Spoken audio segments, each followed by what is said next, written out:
go, Pride Nation? Welcome back to another Field Review podcast show. And if you're paying attention, you will know that I'm not alone today. That's right. I'm doing a collab today. I'm having fun talking football with somebody who I much respect. I think what he does is 100% unusual as hell because I could never do it. I can't get that much information in that little bit of a time window that he finds a way to do it. I am talking about one Mr. JEMLIVE. What's going on, sir? What is going on? That was an overly generous introduction. Thank you so much. It's the truth.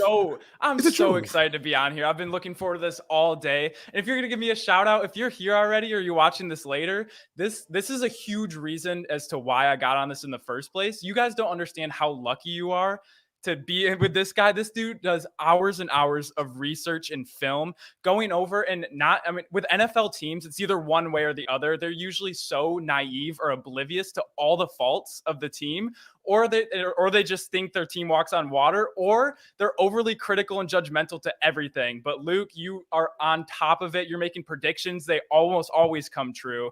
And so be able to be a fan of a team and make these accurate of predictions, it's been so objective, and your channel's been so much fun to watch. So I cannot wait to argue and debate or discuss. That's awesome, man.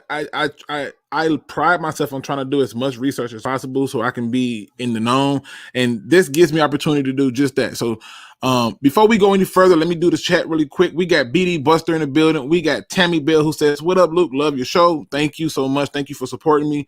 We got my man's That Dude Live in the building and got that hopium on low. We got Terry Birch in the building, James Gibson.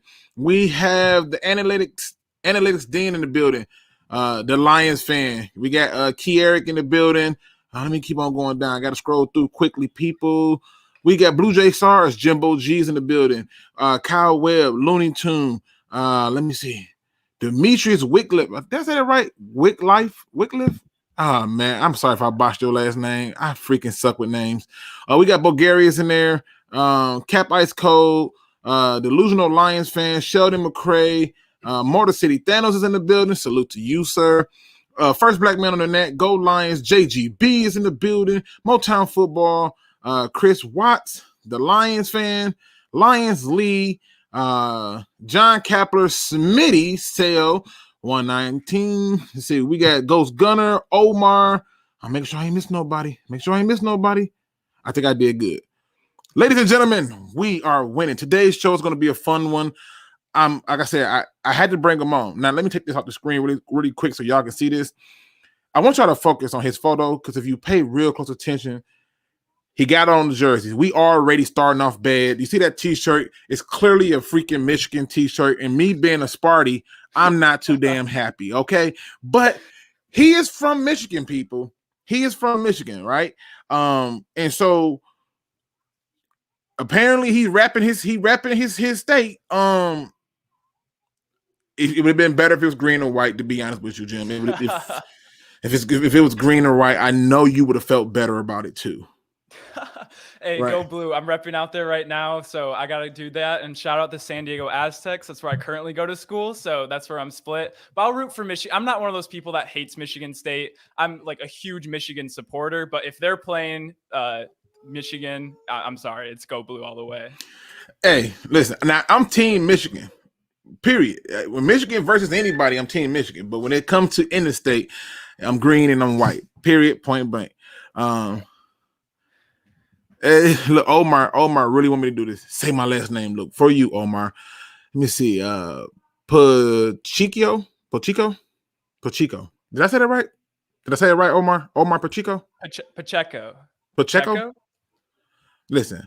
I suck with names. They get a kick out of me botching people's names. Like, it takes me forever to figure out names. Like, what's it? Ansarike? What the hell ever? You know I'm not good at it. And we have that Michigan accent too. I got torched in the comments one time. I talked about Gonzaga, and it's like, it's Gonzaga. And that's like, I'm sorry, that's the Michigan accent coming out. That has nothing to do with it. Right.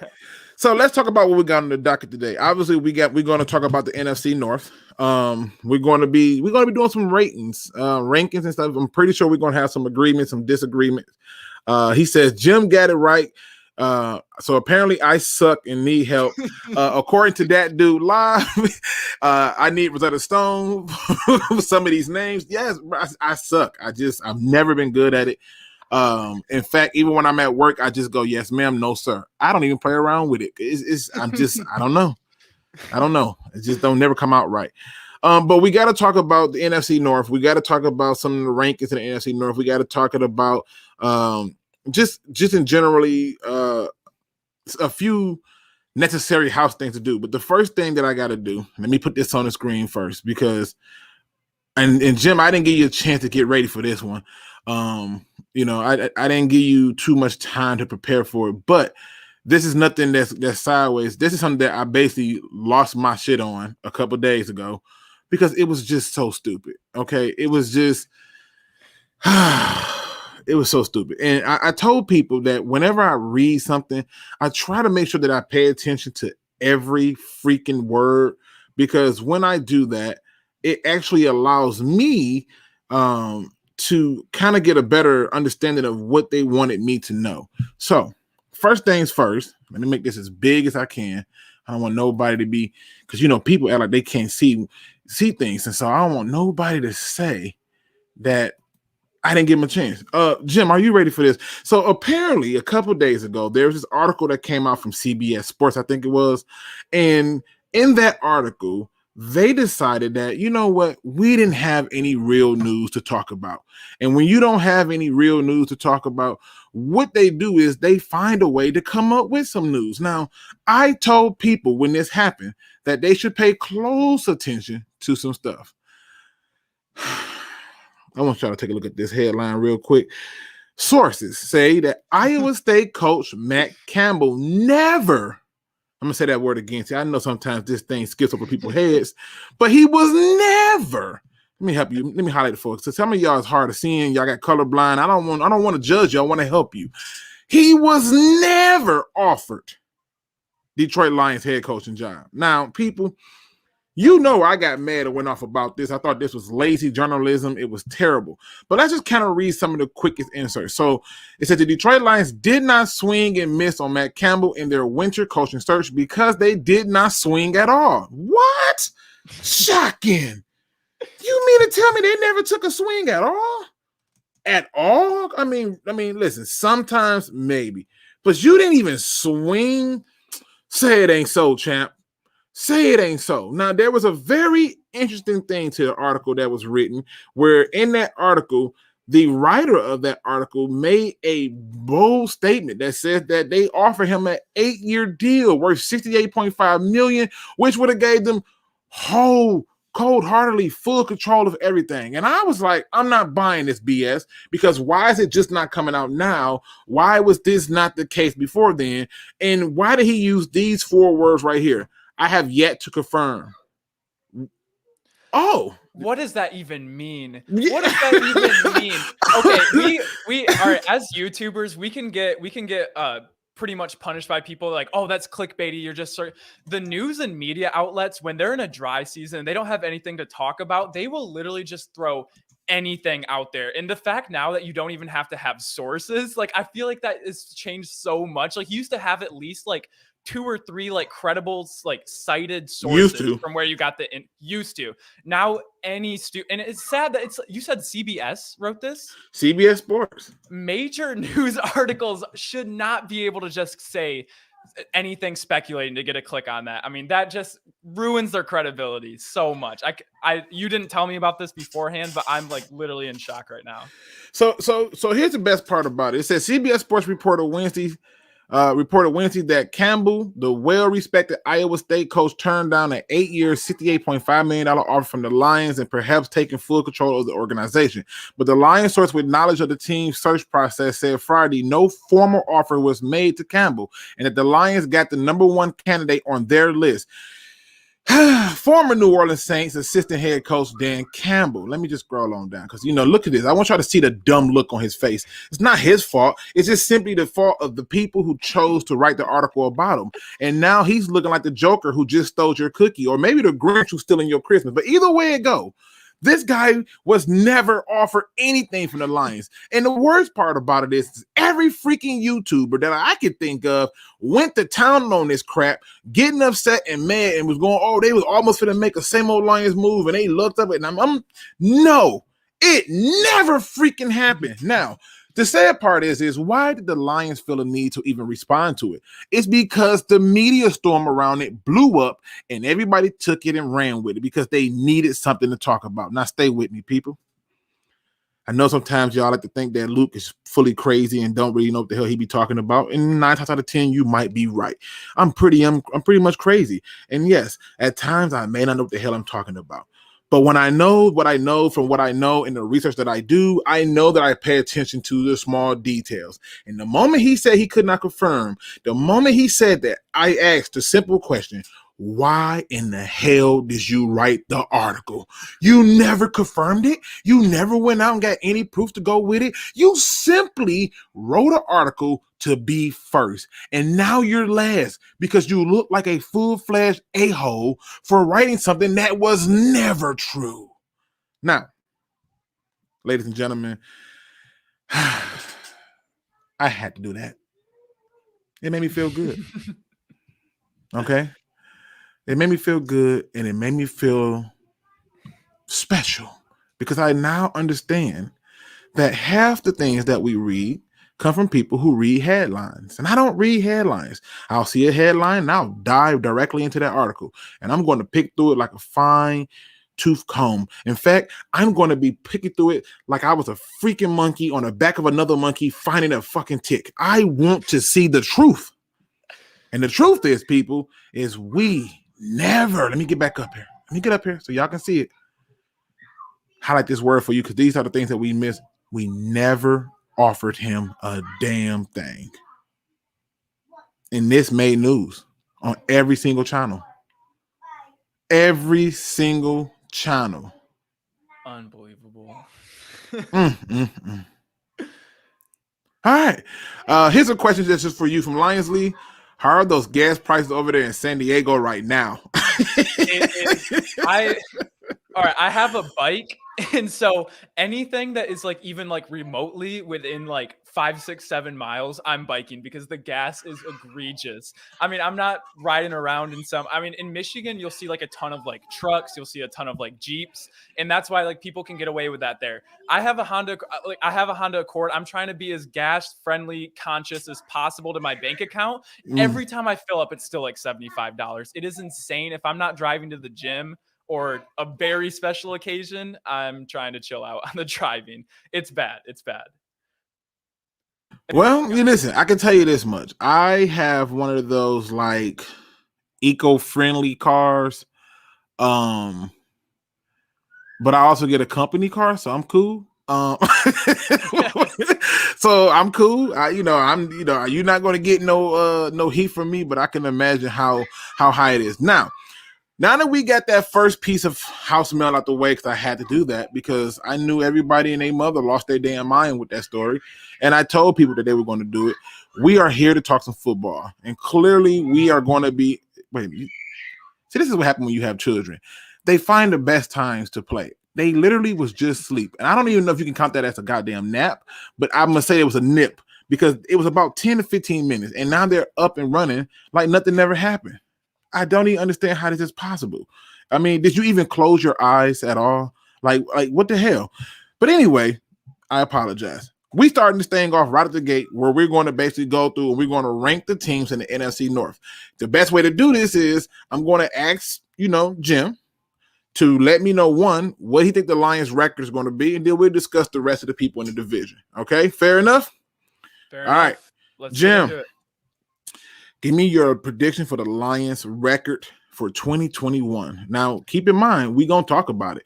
Do you need the schedule? Because I am here to be of service to you. Okay, yeah, no, if you want to pull up the schedule, that would be perfect. I was hoping you would be able to do that. Now, let me just go ahead and switch this on over to the schedule. I don't want nobody to feel like I left them out. Now, don't want them to do that. Let me make this big. I don't want nobody to mix it. I don't even think we really need to care about what dates we play these people. Yes, we do. Yes, we do. Let me make sure I get this together. All right. And boom. All right. Now I got all that up there. I'll bring this up for you so we can be on the same page. And bam. All right. Now, Jim. Okay. Don't be afraid. Give me your honest opinion. Okay. Okay. Yeah. Give me your honest opinion. Looking at the schedule for every single team in the NFC North, and I'm sure you guys all know who it is, but if not, if you don't happen to know, it's the Packers, the Vikings, the Bears, and the Lions. And looking at these schedules, when I was going through single one of these, I like to go before and think to myself, like, okay, the Packers, they're probably like a 13-win team. The Vikings are like a 9-win team. So I like to do that. But then I started looking into the schedules and I was like, holy shit, nobody has it easy.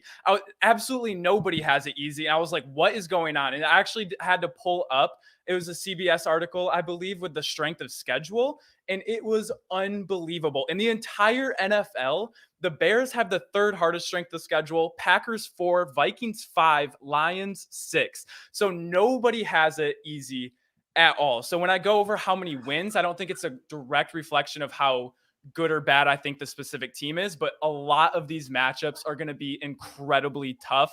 I have the Packers as the number one team in the division right now, and I guess we'll get into the rankings later. But going into these Lions games, I want to look at it where if I think they can win the game or not. But they're going to squeak out some wins. They're going to lose games they should win. True. But looking at most of these games, I think they're going to be the underdog in most of these games. Starting off right away. Oh, according to Vegas, they're the underdog in all 17 games. Okay, and that doesn't against the Bengals. We're the underdogs against the freaking Bengals at home. And okay. That's true. That doesn't necessarily, we're going to be talking, I don't know how long. We could probably talk about this for like 2.5 hours, but the Lions are in full-blown rebuild mode, whereas the Packers, Vikings, and Bears are all looking to make the playoffs or be contenders. Like the Packers are a top 5 team in this league. And we see this with how like they're constructing the team. Their Lions aren't going out and trading draft capital to get players. They're not signing people to 1-year deals. So they are in rebuild mode right now. So I think as we can go into talk about how I think they're doing a lot of things the right way, but where they're at right now, they're the bottom of the NFC North. And it does surprise me that they're not favored against the Bengals, but not much else. Because looking at the 49ers, that is a Super Bowl, very, very, very good team. You're at Lambeau. You have the Ravens, the Bears. I think they could split with the Bears throughout the season. I think they could split with the Vikings. They get the home win. I think they can beat the Bengals. But the schedule only gets harder and harder as the year goes on. They play the Rams, who I'm incredibly high on. They play the Steelers, the Browns, the Cardinals, the Broncos, who have insane amount of talent if they can figure out the quarterback situation, which, I'm down to speculate all day if you want to. But right now, I feel like we have to keep it that Aaron Rodgers is going to be a Green Bay Packer. But the Seahawks and then the Packers again and the Cardinals that are making a push now team, I really see the Lions going – it's 17 games now. I see them winning 5 games this 5 year. Games. Okay. 5 games. Now, I'm finna give you some pushback. I'm finna push back. It's coming. We're here. And I hope the chat knows that we didn't talk at all before this. So I have no idea when it's going to be a discussion where we agree on things. And hopefully you can be able to chime in too, because there's going to be a lot of good debate with things we don't agree on. All right. But let's do this. Let's do this. Yep. Let's get my 5 wins. Show me your 5 wins. Okay. So and Vikings, when they're at home, they're going to split the series with those 2. Okay. So that's 2. We have the Bengals at 3. home. We have the Eagles at home. 4. We have the Falcons on the road. 5. Them the 5 wins? Yep. Okay. All right. Okay. I told y'all he was going to do this, y'all. I told y'all it was coming. He was going to find a way to get me in there. Okay, let's get started. Let's go back to the first team. All right. Let's go back to the first team. Why do you think they're going to lose to the 49ers? Okay, they have so when it comes to playing a team that's on a rebuild, it's very, very interesting. And the 49ers are not on a rebuild. They're going to get a lot of their pieces back that they were unhealthy. And the thing is I know we're going to talk about Dan Campbell later, which I'm very excited about. We also haven't seen him coach.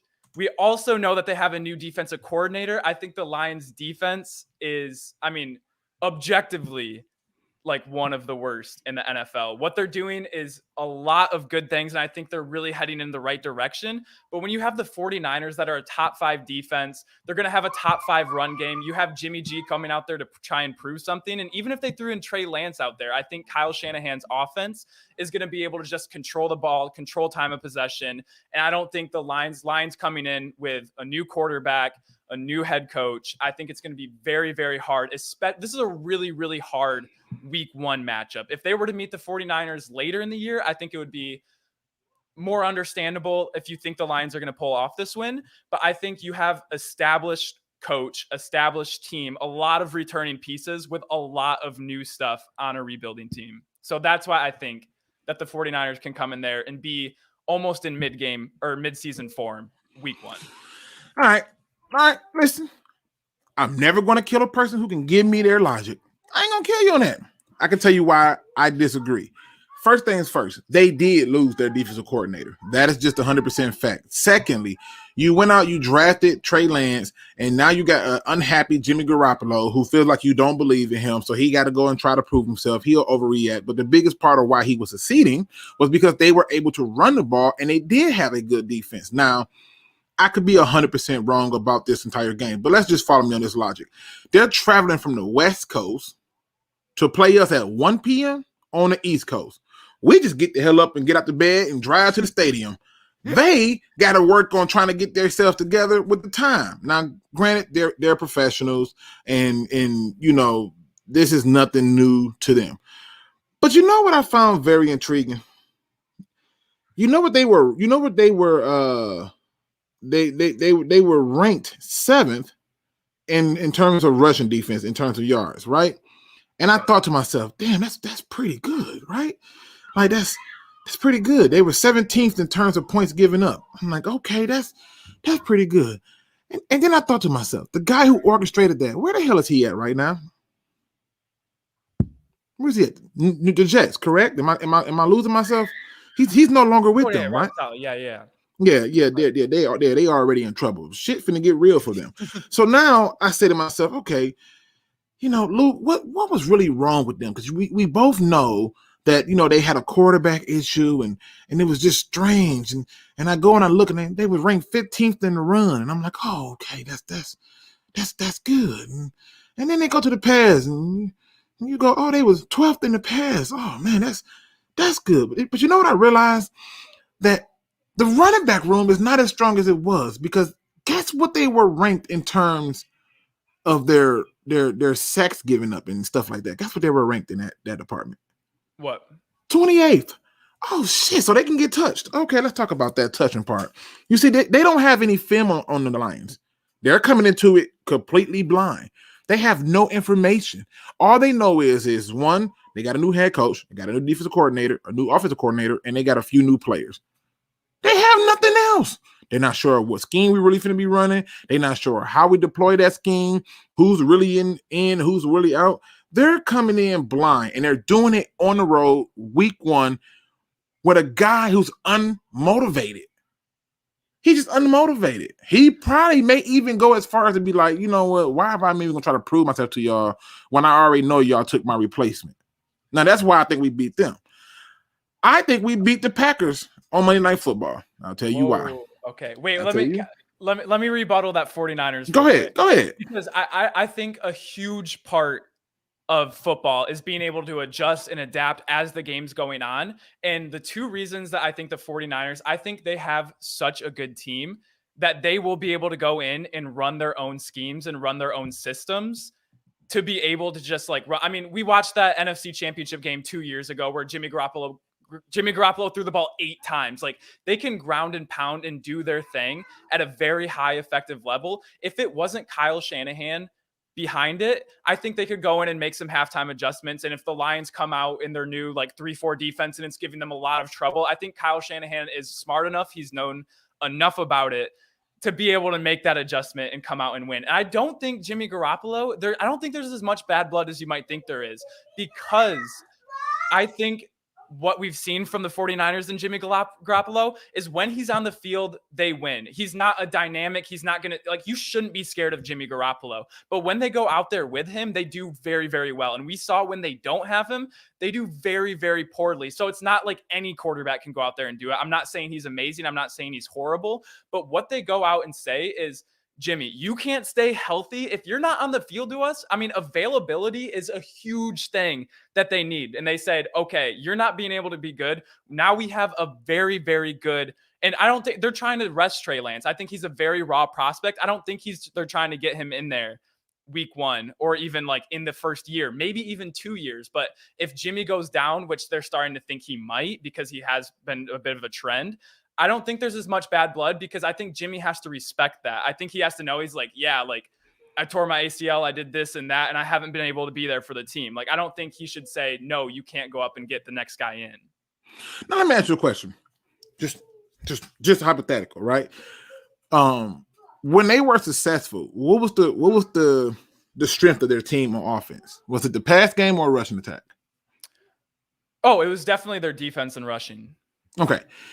And many of those running backs are gone. Right. Morissette ain't gonna carry it by itself. And I'm just saying, look, I got information on you as a team. You're not changing too much. Your head coach has been there already. The only thing that's gonna change on your end is defense, and you're gonna try to keep as much of that the same as possible. So I know what you're coming in with, but you got to come to my house. And here's the other thing. From what I'm hearing, we finna be opening things back up. And if that happens, you're coming into an environment that, one, is going to create all type of havoc. Why? They've been locked up in the house for a while. Now they get to go out, get booze, and be in the stadium. Oh, the assholes are about to come out. Okay? Those Lions fans are crazy. Yes. I have to say right now, I'm looking at your chat. I'm having so much fun reading this. Your fans and subscribers are awesome. This has been really engaging. I'm a huge fan. Oh, man. Appreciate it. Listen, awesome. They're knowledgeable, too. They're knowledgeable. Like there's some people here who hate Stafford and will give you every step to support that hate. Listen, I can disagree with it. But the key part of it is they did the research, and that's 100% the thing. Right. Okay. So I see where you're coming at. I feel like that's an interesting angle. I did not expect you to take, like, the whole like wow factor. Like, they don't know what we have, but do the Lions even know what they have? Do you think they'll be able to ready to have like their new like in place system week 1, like ready to go at like the I do because the first thing you got to do is when you do any type of change is you have to bring in something that they can relate to and follow that's simple and easy. Now, Steve-O, who I love, he's always fact checking. He says the 49ers still have more set. I'm not afraid of him. Wilson, talk to me about him later. They drafted Trey Sermon. That sounds cute. And then they got Elijah Mitchell. I just don't care. It's not enough. It's going to be different because I think that what you're going to see is they have too much tape out on people for people to see what they're doing and pick it. I don't think Shanahan can keep it up. But again, we're at home. That to me is an advantage in and of itself, even if there's fans there or not. That's just me. Now, okay. I want to hear about this second one, though. All right, so here's the second one. I have witnessed Aaron Rodgers 100% be an a-hole. I watched him for a whole season because he hated Mike McCarthy throw the ball away on plays that was called that he didn't like. It wasn't nothing wrong with the play. He just said, F it. I'm going to throw the ball away. I'll send a message that way. And I don't ever remember Tom Brady or Peyton Manning or Drew Brees or any other great quarterback you could think of leading the league in freaking throwaways. Aaron Rodgers did. He's an a-hole. And when he's unhappy and he doesn't like what's going on, he do strange things. I'm just saying to myself, he's basically saying he's not going to play for him. And if he don't, good. If he do, it still don't bother me because I know the a-hole in him will try to send a message. In fact, his very first game that they had of the season with Matt LaFleur, it was a tight-knit game because he was internally upset with some of the play calling. As time went on, he started getting more comfortable into it. But overall, once he's not happy, he's just not happy. And the douchebag come out. I just think the douchebag's going to come out. I do. I really think that's going to be the problem.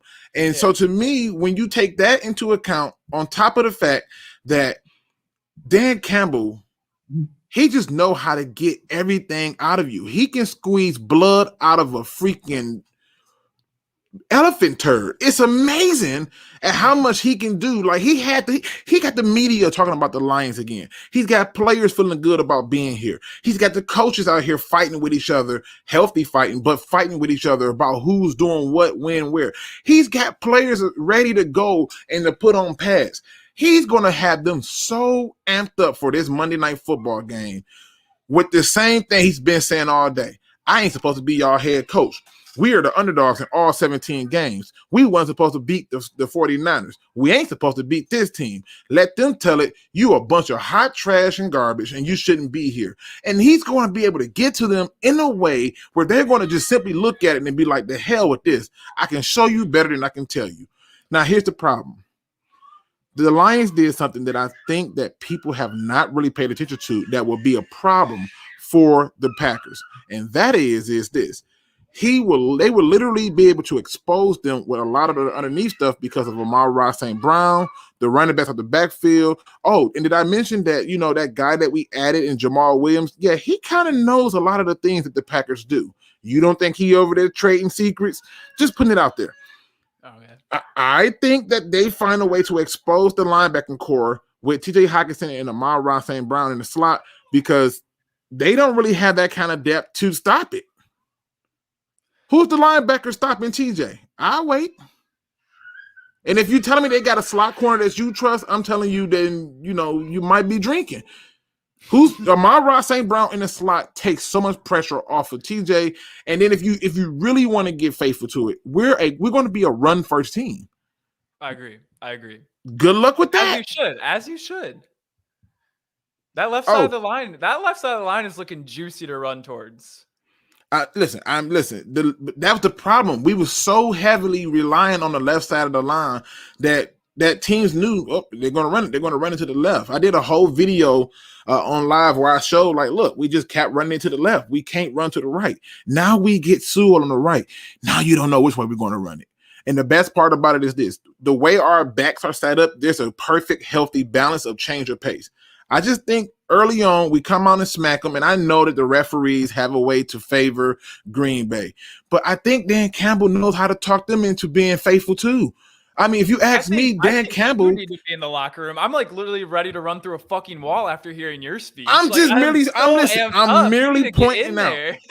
I'm merely just pointing out things that I'm seeing. Think about this. I feel like Dan Campbell, if the Avengers had Dan Campbell on their team, he would have talked Thanos out of not doing the snap. That's how much I've seen Dan Campbell motivate this team in a way. And here's the best part about it. Now, you know this. You're a student, right? And you've had jobs before. You've worked before, right? Tell me if I'm wrong about this. Have you ever worked for a person who was an absolute a-hole? You ever have one of them guys you work for? And they come and ask you to do them a favor, can you cover a shift? And your answer is a swiftly hell no. Remember that? Okay. Yes. But then you have those people you work for and you love them. You actually go to each other's birthday parties and stuff like that. And they're like, I need you to cover this shift. And you're like, yeah, I got you, man. No problem. You see the cooperation, and when you like people, these players like Dan Campbell. Nobody liked Matt Patricia. And the hard part for me is how do we only get 5 wins with a coach that, 1, we like, 2, we got coordinators who have head coaching experiences. We got a defensive coordinator who don't have defensive coordinator experience, but he got Don Capers. Thank you for that, first black man of the net. You got Don Capers to make sure that doesn't go wrong. We got a GM who don't got GM experience. So what do the Lions do? They reinforce his ass with who? John Dorsey. That's how you do it. You literally, on every level, have found a way for the Detroit Lions to, 1, sit there and have somebody that they can bounce questions off of to create and have success. And those people who are willing to do it because the pressure don't fall on them. This is a perfect setup. This is a very good setup. And I think everything you said is so well spoken and justified. But I think when it really comes down to it, you're going up, whether he's a douchebag or not, I think Aaron Rodgers literally was just the MVP of last year, and they have Devontae Adams coming back. I mean, who is Dan Campbell going to make Jeff Okudah just clamp up Devontae Adams for 4 quarters? I don't understand. He don't have to. He don't have to, though. See, and here's the best part about it. He don't have to ask him to now clamp him up. You know why? Because we're going to be able to get pressure. We're not going to have a head coach who just so hell-bent on my system works that you're just going to play man coverage the whole entire time. I don't have to worry about that. You know why? I can give him help now, right? That's why if I want to, I can literally have a Fitu be the help guy in a 3 high, similar to what the Bucks did to the damn Kansas City Chiefs. I can literally have him be that extra person as a 3rd high safety / corner and have him help Okudah out. That is a big jump, though, from being like one of statistically like the worst after getting the quarterback. I do think Aaron Glenn is going to come in with a lot of new schemes and systems. I love their draft and I love what they're doing. I know we're going to talk about the defense later, but that's a big, like, to say that it's going to cover the backside from getting pressure from the quarterback. I think that's going to be, and Rodgers does get rid of the ball so fast. That's something we've seen like way as he's gone in his career, where he does throw it away and he does dump it down. He's not running around like he did earlier on in his career. I feel like he is very good at making decisions, and the Packers still have so many weapons. But wait, I love what you're saying about Dan Campbell and everything you're saying. And just, I haven't even thought about this before, but the way you describe it, do you think there's like a fair Mike Vrabel comparison with just like someone that the team yes. If I like you and you understand where I come from, which means you understand how to put me in position. Yes, it makes a huge, like, for example, right? Byron Leftwich, right? Yep. He was an okay quarterback in this league, right? But his name is starting to get more and more love and praise because the players love him. They just love him. It helps in getting things done. When I like you, I do more. And it's just the reality of it. The big question is if Aaron Rodgers is going to play this season. That's another issue. But if he do, I'm still not worried about it. I'm telling you, I'm confident in my team because this is an early enough game that it matters. Plus, I already think they're going to split. So I feel like, okay, let's say, for example, I'm crazy about this game. They're still splitting with the Packers, the Vikings, and the Bears. That's 3 wins.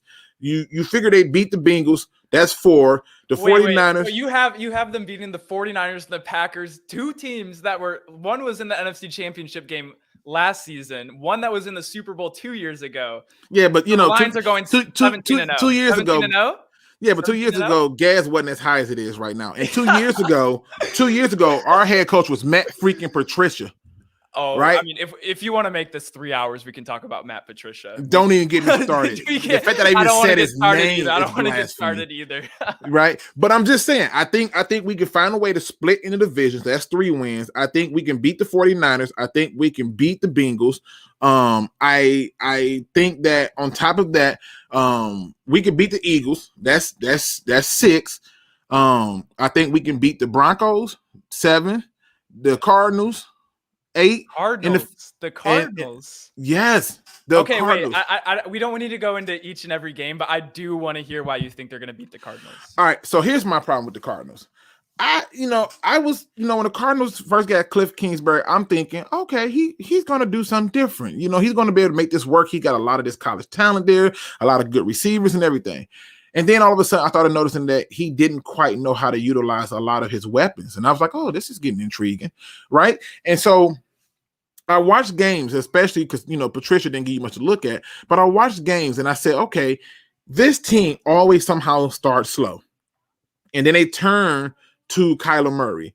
And the air raid stuff ain't working. Now he's on the hot seat. And so you're really describing the latest video on my channel. I mean, listen, it's 100% the truth. He's on the hot seat right now. They start off slow. They lean on Kyler Murray, and then they forget that they can run the damn ball. Now, flip this a little bit difference. The Lions are, let me see, what we are, 0. What the hell are we? 0-1 in a tie. So in that game where we got tied at, it was prevent defense. We took our feet off the gas. They came back. They tied the game.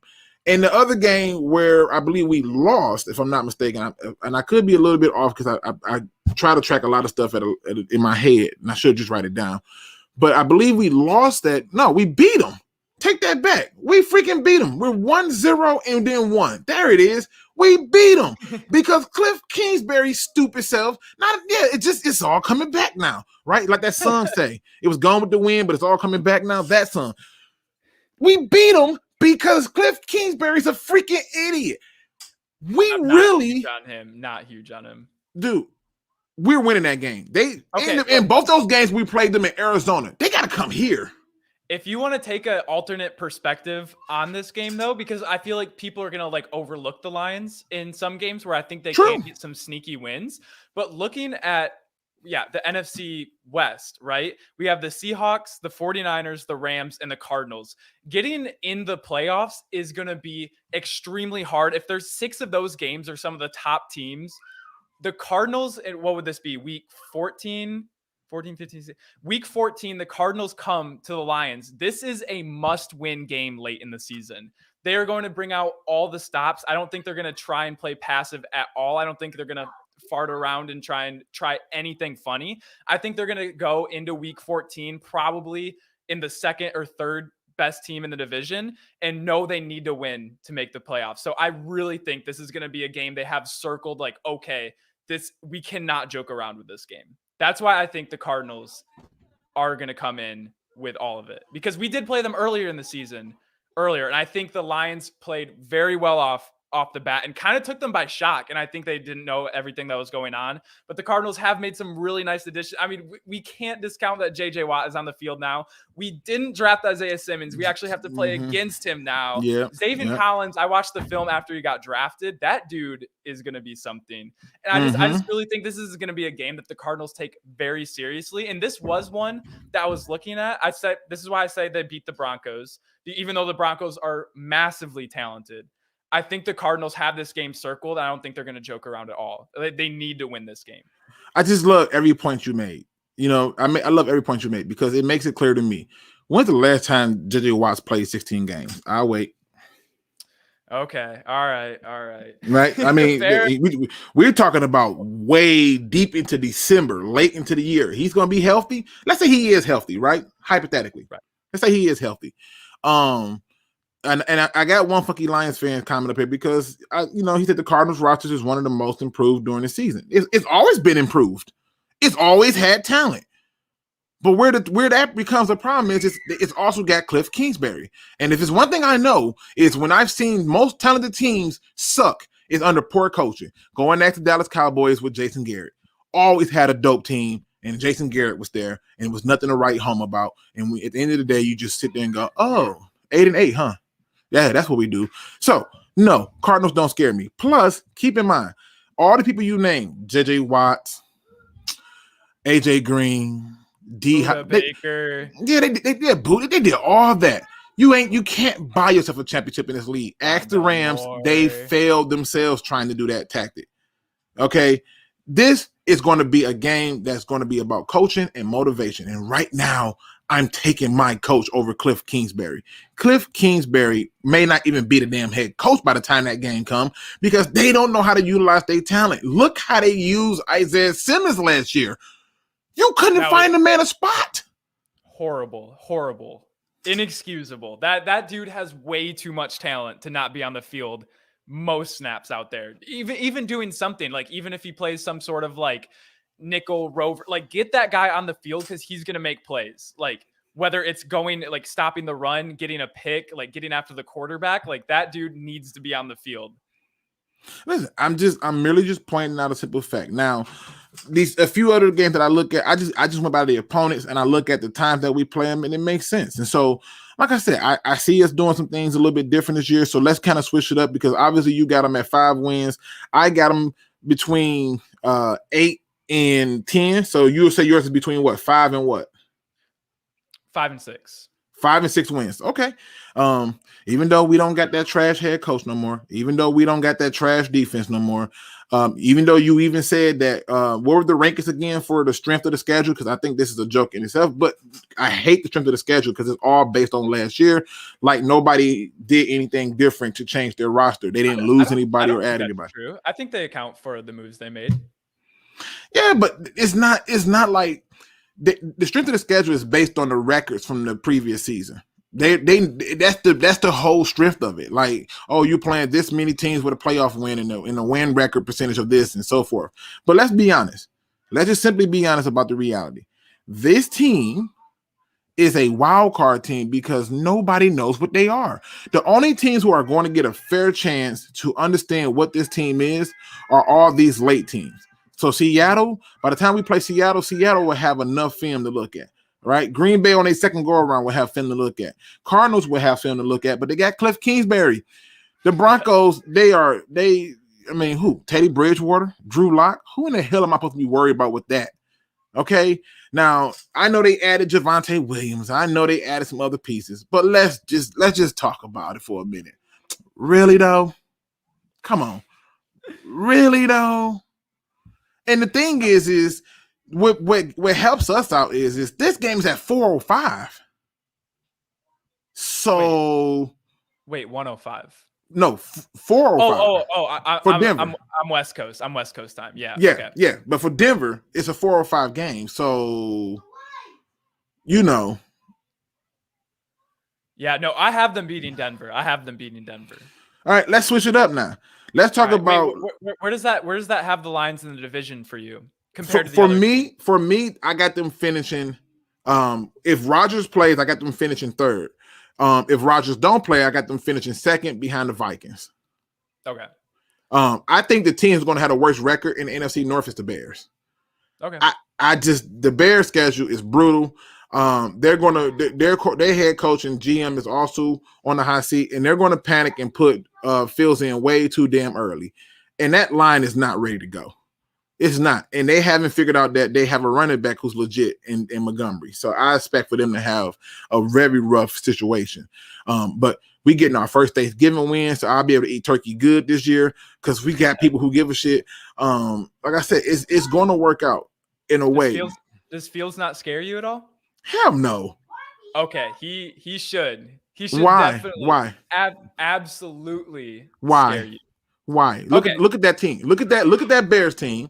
Matter of fact, let me go on. I'm gonna bring it up. Ladies and gentlemen, I hope y'all enjoying this. This is what we do. We talk sports here, and we have fun doing it.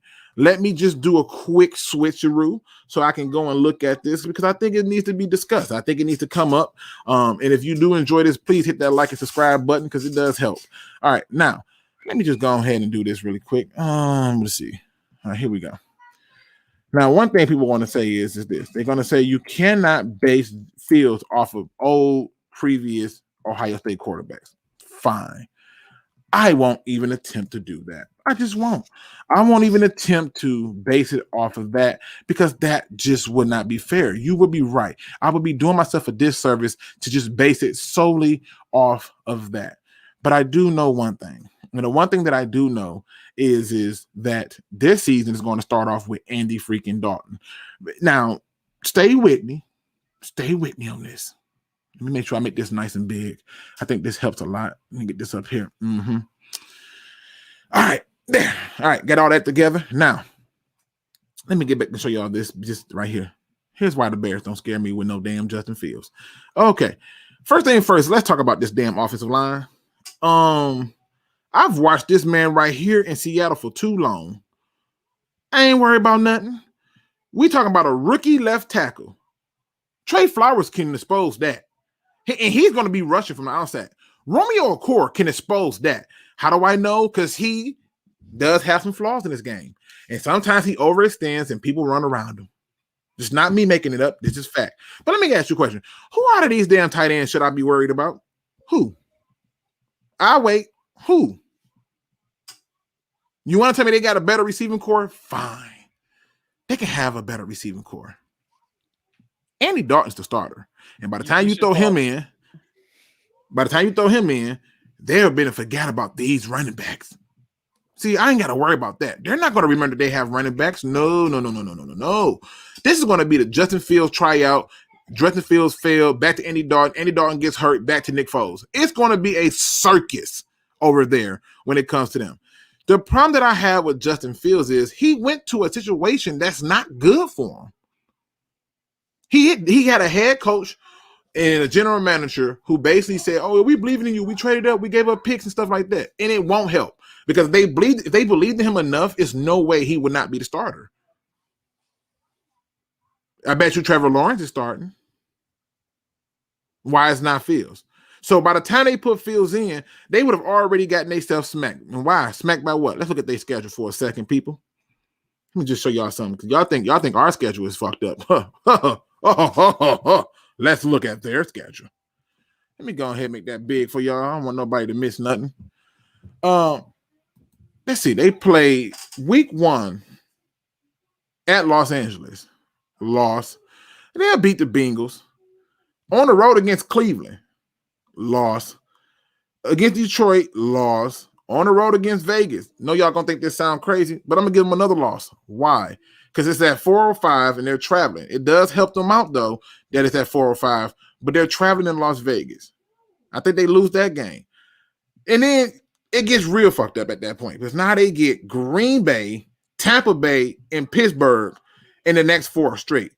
And they got to come home to play the 49ers. I think they'll beat the 49ers. I think the 49ers are not going to be as good as people think they are. And we keep reflecting on them from 2 years of work. But then they get their bye week. That's beautiful. They get to come off their bye week and they got to still play Baltimore. We don't got to do that. We get Baltimore early. Right? And then after they play Baltimore, they get to come after a short week and play the damn Lions. Now, anything after that, this is probably the easiest game they get after that, which is the Giants. They're going to suck. What is Fields going to do to change this ass whooping from these teams? That's what I'm trying to figure out.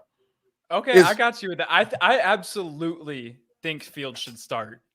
I think he should absolutely start over Andy Dalton. I think they should ride with him as they're as confident as he was their number 1 overall pick. Just saying. This is why Fields scares me so much because I feel like nothing has gone right for him after his final game at Ohio State.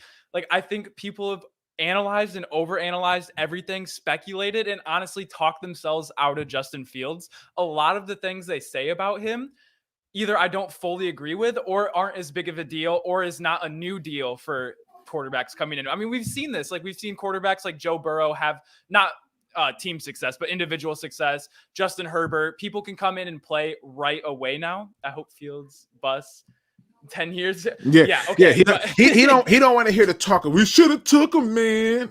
We won't have that regret. The Lions should, even if Fields turns out to be a really, really good quarterback, I still don't think they should have taken him. But why Fields scares me, I think the worst thing that ever could have happened to him is his NFL comparison was Dak Prescott. I think that is the single worst thing that happened to Justin Fields and why people are looking so far down on him, because I think that's such a lazy and I just think an untrue comparison as to who Justin Fields is, because besides their height and weight and they're both light skinned, like I don't even know if it's like they're just looking for like the size comparison, but they say, oh yeah, like Justin Fields can run, Dak Prescott can run too. These are very different type of running quarterbacks. Justin Fields on his pro day ran 4.44. He stumbled on both attempts and he was very upset that he got that time, which makes me think that he's ran a 4.39 or was looking to run a 4.39. Mike Vick ran a fast 40. It didn't help much. You got to be able to put it all together. And then you have to be able to look at the player surroundings and environment. He doesn't have an environment that I think is set up for him to succeed. Oh, I think the receivers, I think the Bears pride themselves so much on their offensive line and defense in the past, whether that's digressed a lot, which I think it has. And I don't know if I got there or not. I think the Bears are going to win 6 games. So I have them winning 1 more game than the Lions because their strength of schedule is so hard. But the fact that Justin Fields, him coming into the league, off the top of my head, I can only think of Kyler Murray and Lamar Jackson that are faster than him. His 40 time, his speed difference from Dak Prescott is he ran a 4.44, Dak ran a 4.68. That's 0.35 difference. Justin Fields is going to be running away from corners. And I feel like we'd like to only talk about his arm.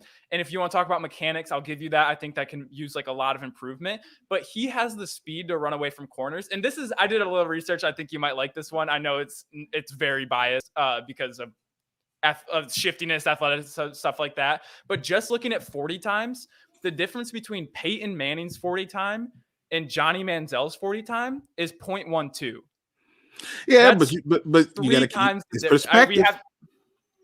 It is. I mean, I thought that was funny, but the difference between Dak Prescott and Justin Fields running the ball, and Dak Prescott, it wasn't until like 2 years ago where it was 100% Zeke's team. Teams came into the game not thinking Dak could throw to a win. They were like, we're going to let Dak throw if they want to win. They had a great offensive line. Zeke was absolutely a beast, especially like in their 13-3 season in their rookie year. They brought in Dak as a play action quarterback to hit open routes through schemes. And I do not think that's what the Bears think they drafted. I think they got a guy who can win throwing the ball 40, 45 times a game. Let me switch it up a little bit, because since we are already at that point, I want to kind of do some of the rankings and we can kind of go through the different position groups. Let's start off with the head coach. Where do you rank the Detroit Lions head coach in this division? For me, I got a strange way of rating this. I know people are going to say I'm crazy, but they'll get it in a minute. Where do you rank Dan Campbell as the Lions head coach amongst the other head coaches in the NFC North? Oh, you want me to go first? Yeah, go ahead. Okay. Give you a chance to get this fire going. You know. All right. No, I respect it. I like it. And this is something that is very interesting, because the one conversation that we had off screen is I went back and watched your rant. One of the funniest things I've ever heard, when they left Devontae Smith off the Pro Football Focus top 32 running backs. Yeah. They took Swift off. What the hell? So, but they also had ETN, Najee Harris, and I think maybe one or two other rookie. And we both had a problem with that, putting someone ahead that hadn't even played in the league yet. Yep. But I feel like for this conversation, we have to do that. And I have to think what Dan Campbell can be. And because we don't know, I feel like I'm putting like a rookie running back ahead of DeAndre Swift. But looking at everything in this, we have Matt Nagy, Mike Zimmer, and Matt LaFleur.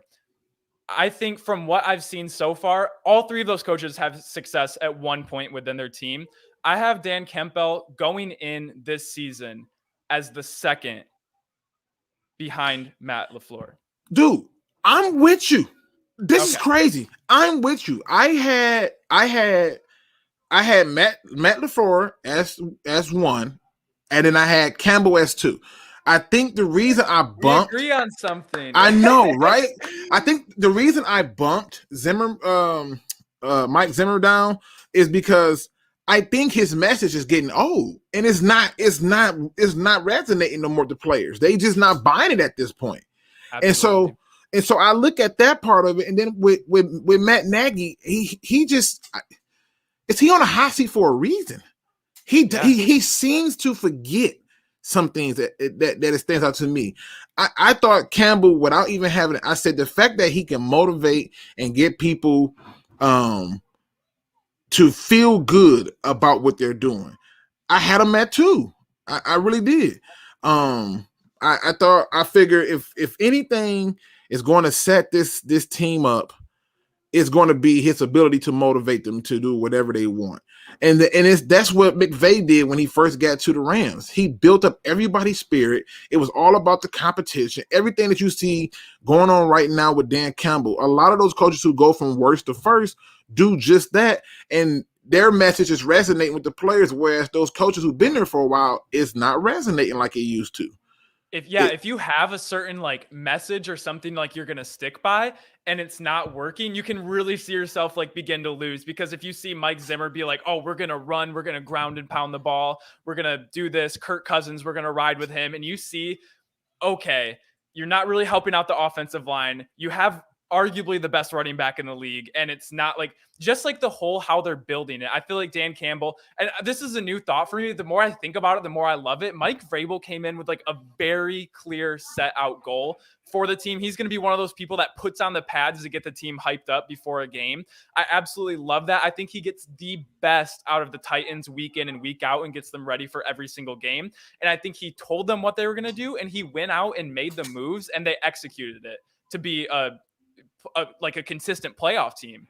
And I think that's what the Lions, they're on that track right now. And what they're doing with the rebuild, I think they're doing it absolutely right. If you had to ask me how you do a rebuild, it's offensive line, defensive line, then linebackers and secondaries. It's the most important thing. Just get those things. If you have a solid defense and a solid offensive line, you're going to be in 90% of the games come the end.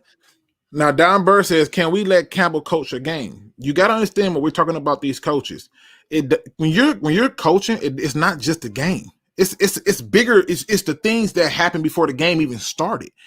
Obviously, when we look at a coach, we want to see what they do in game situations and stuff like that. That's clearly a part of the equation.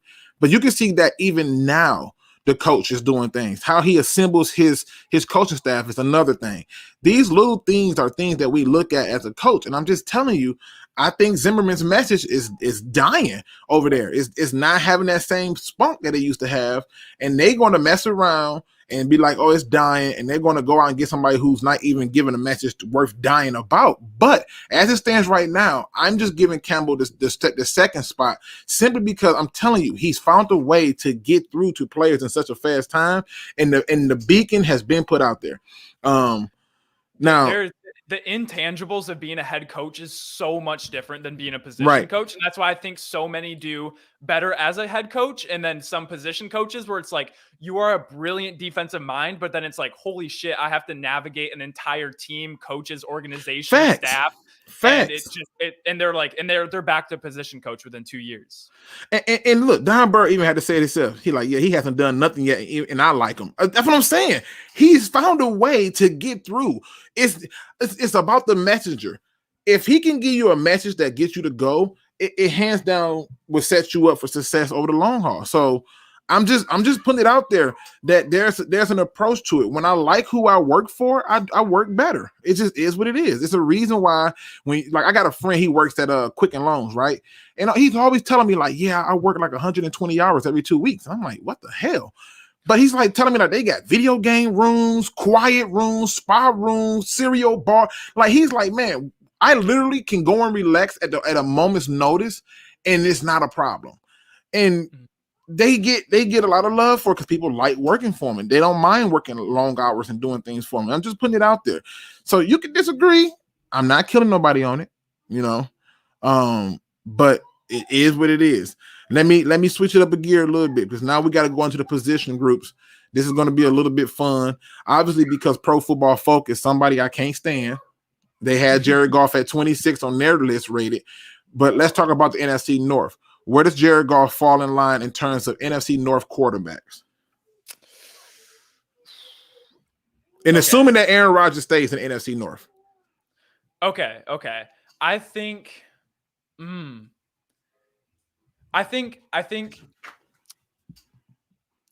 Kirk Cousins is poised to have a better season than Jared Goff just because of the help he has, knowing the system as well as he does, and having Adam Thielen and Justin Jefferson and Dalvin Cook to take a lot of the pressure off him. I think it's very, very close, but I have Jared Goff as the third quarterback in that NFC. Okay. So just really quick so I can make sure I heard you right. Number one was who? Rodgers. Number two? Kirk Cousins. And then Goff.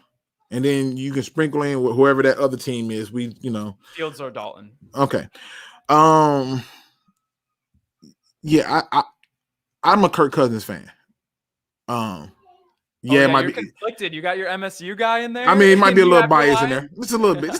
I'm not, but I'm gonna go A-Rod, Goff, Cousins, and then either Andy Dalton or Fields. And the reason I say that heading into this season is because Kirk Cousins to me has let me down on so many fronts, and it's because he really has played decent at times, but it's been times where it's like he doesn't have that extra factor that if y'all ain't ready to make a play, I'm willing to make one for you. I have him just out of the one with Goff. My thing with Goff is I think McVay did him no favors. I think he didn't.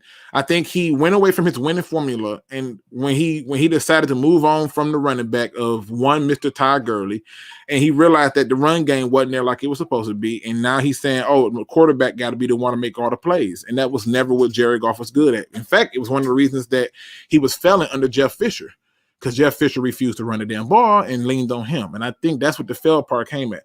I think that's not going to be the case with us, because I think here he's going to be asked to not lose the game versus to win the game. Yeah. But I like yours.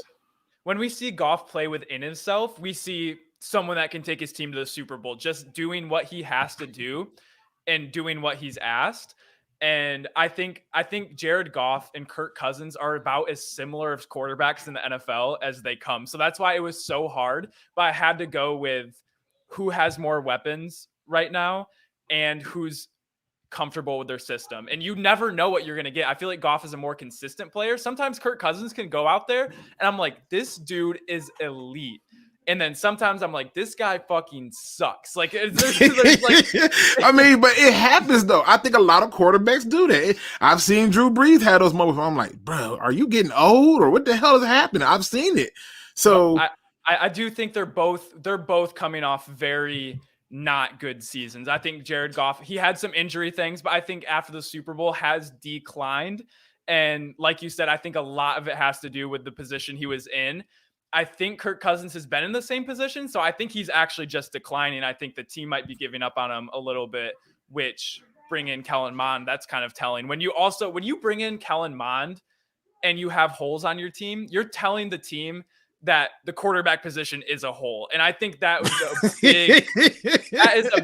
it's like you can go out and help Kirk Cousins and you choose not to. Like that was a big telling to me how much they believe in Kirk Cousins.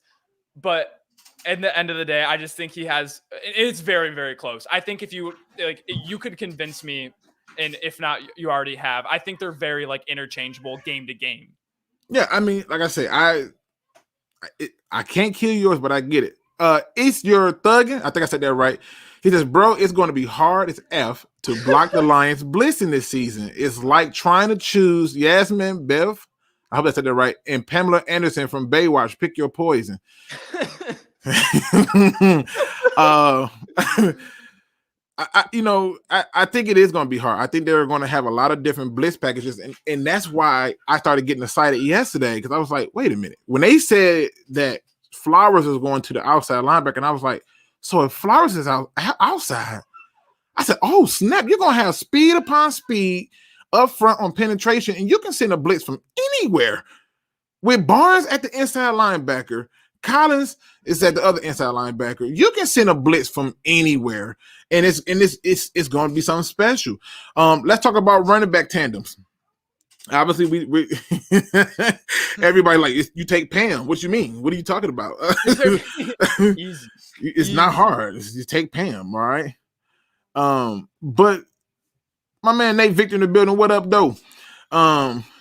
Listen, running back tandems, NFC North. Rank them, give it to me. And a matter of fact, I'll go first because I had to think about this a long time. We're just talking about running back tandems. Packers got Dillon and Aaron Jones. Not bad.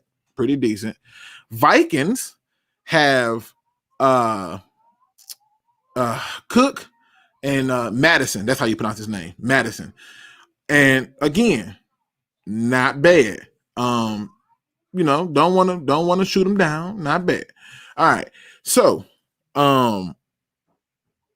the Bears, it's David Montgomery. I'm not even counting Tyreek Cohen. I'm not saying he sucks. It's just they don't know how to use him. So who cares? If you don't know how to use it, it don't matter. It doesn't matter. And then you have the Lions with Jamal Williams and Swift. Now, just because our offensive line, I think, is going to be improved, I think we got the number 2 running back tandem. I still feel that Aaron Jones and AJ Dillon is a good tandem. Mm-hmm. I think if we did it just based on who the number 1 was, I would probably put Cook number 1. But I would get the Packers at 1, the Lions at 2 in terms of running back tandem, and then at 3, I got the Vikings And again, the Bears is last because they don't know how to use them. They just don't. I don't understand why this is a thing. Why are they not giving David Montgomery the ball? Why is Tyreek Cohen not really getting the ball? Why are you having a hard time finding a way to get them going? And it's just weird to me. So, what are your ratings for the running back tandems in the NFC North? So I didn't know we were doing tandems, and but just off the top of my head, tandem wise, I agree with you. But looking at like the top running backs, what the NFC North is like very interesting to me personally is that between Swift, Aaron Jones, and Dalvin Cook, those are guys that can be on the field 3 downs. They're all very good at Montgomery too. These are bell cow backs. They can be put in like the slot. They're very good receiving. I'm not even going to bring up the play. Never mind. But Swift can catch the ball when he chooses to. But I think these are guys that you can put out for all 3 downs. They seem to be reliable on passing and running situations. I think Dalvin Cook is flip-flop with him and Derrick Henry, the best running back in the league. And I actually like DeAndre Swift just as much as I like Aaron Jones. Yeah, Now Nate Victor says how Lions is 2 before the Vikings. Because I said tandem. I didn't know we were doing tandem. Yeah, I did. I said tandem. So in other words, I'm taking Jamal Williams over Madison. I just am. I'm taking Jamal Williams over Madison. With Cook, is Cook going to be healthy for the whole season? So off of the fact that, and I started off by prefacing it with the fact that we have the improved offensive line. Cook with whoever is better than the Lions. That could be true. I can see you making the argument that Cook with them is better, but I think that we have not had the opportunity to fully realize what our running back tandem can do, or what our running back tandem can do with this offensive line. See, before if we had the same offensive line, like let's say the Packers, like they probably have like the best offensive line in the division. If we put Dalvin Cook, Aaron Jones, and Swift, that's why I have Swift at 2. I think Swift behind that Packers offensive line could do a lot more than Aaron Jones can and has. Yeah, and that's my point. You have to be able to look at different things and stuff and understand it. If I did it just solely based on who the starter, let's say I said Swift was the starter, Aaron Jones is the starter, David Montgomery the starter, and Cook. Yeah, I'm taking Cook all day. But running backs is a tandem. In other words, it's a running back room. Madison to me is cool, but yeah. I'm just not buying it. That Lions fan says, trust me, Luke, the Packers paying Jones is a mistake. We're going to find out. It always is. We're going to find out. Yeah, I don't know. It's intriguing to see it, though. Packers and Lions have the best O-line in the division, which is why I bumped the damn Vikings down. I know it sounds crazy, but I'm just telling you, offensive line does help. And I'm telling you, you give them space and room to run, you'd be surprised and shocked. I'm just saying. Even like when Todd Gurley was having like that historic, crazy breakaway season, if you look at yards per carry, wait, what's up? I said I'm about to. Okay. So let me explain to you what happened. No. So inside joke. No, it's sort of. I'm gonna tell you what happened. So, all right, I'm a Spartan fan. Okay. I'm a Spartan fan, and so we were doing a live draft show, and I got so tired of these Michigan people coming here talking to me about Nico Collins coming to the Lions, and I'm like, bro, we don't need Nico Collins. There's still other receivers I would rather have over Nico Collins, and so they made a comment. I forgot who it was. They made some kind of comment like, "Ain't nobody gonna get drafted from Michigan State," and I was like, bro, Nico Collins may not even get drafted because it's other good receivers on the board. As soon as I said that, Lord is my witness. As soon as I said that, we heard the Texans made a trade and select wide receiver Nico Collins. And I went, you have got to be shitting me. So I've been unfortunate. They've been giving me the business. I still think listen, it's nothing I can do. I gotta accept my crow. I just had to sit in it. I was so pissed because I could not believe that it happened like that. So again, Nico Collins, because I said he wasn't even gonna get drafted. And Yeah, listen, they walked me right into that ambush, got me all pissed off to talk crap back, and it happened. But what are your thoughts? I gotta ask. They asked, what are your thoughts on the great Nico Collins? The great is an understatement. I'm just kidding. And the worst part is he's asking this question knowing that you have on a freaking Michigan shirt. But whatever. He already knows because, okay, I love me some Nico Collins. If I wish we were doing that. Okay, I was going to do, I hadn't fully switched over to NFL yet. I was doing some like NBA, some NFL stuff still. But once I fully switched to NFL, I thought about doing a live draft thing. And I had notes on Nico Collins because being from Michigan, I obviously had an invested interest in what he did. But the problem I had with him was he just wasn't fast enough. I think he had good speed. He had really, really good hands. I mean, he did, to keep it within Michigan, kind of Kenny Galladay, go jump up, get contested one-on-one balls. I loved when they had him. I think they really underutilized him in that offense. And I think Shea Patterson was a hot trash water quarterback. And I think they should have been benched way long ago. But Nico Collins did opt out of this last season, came to the Senior Bowl weighing 20 pounds less than he did.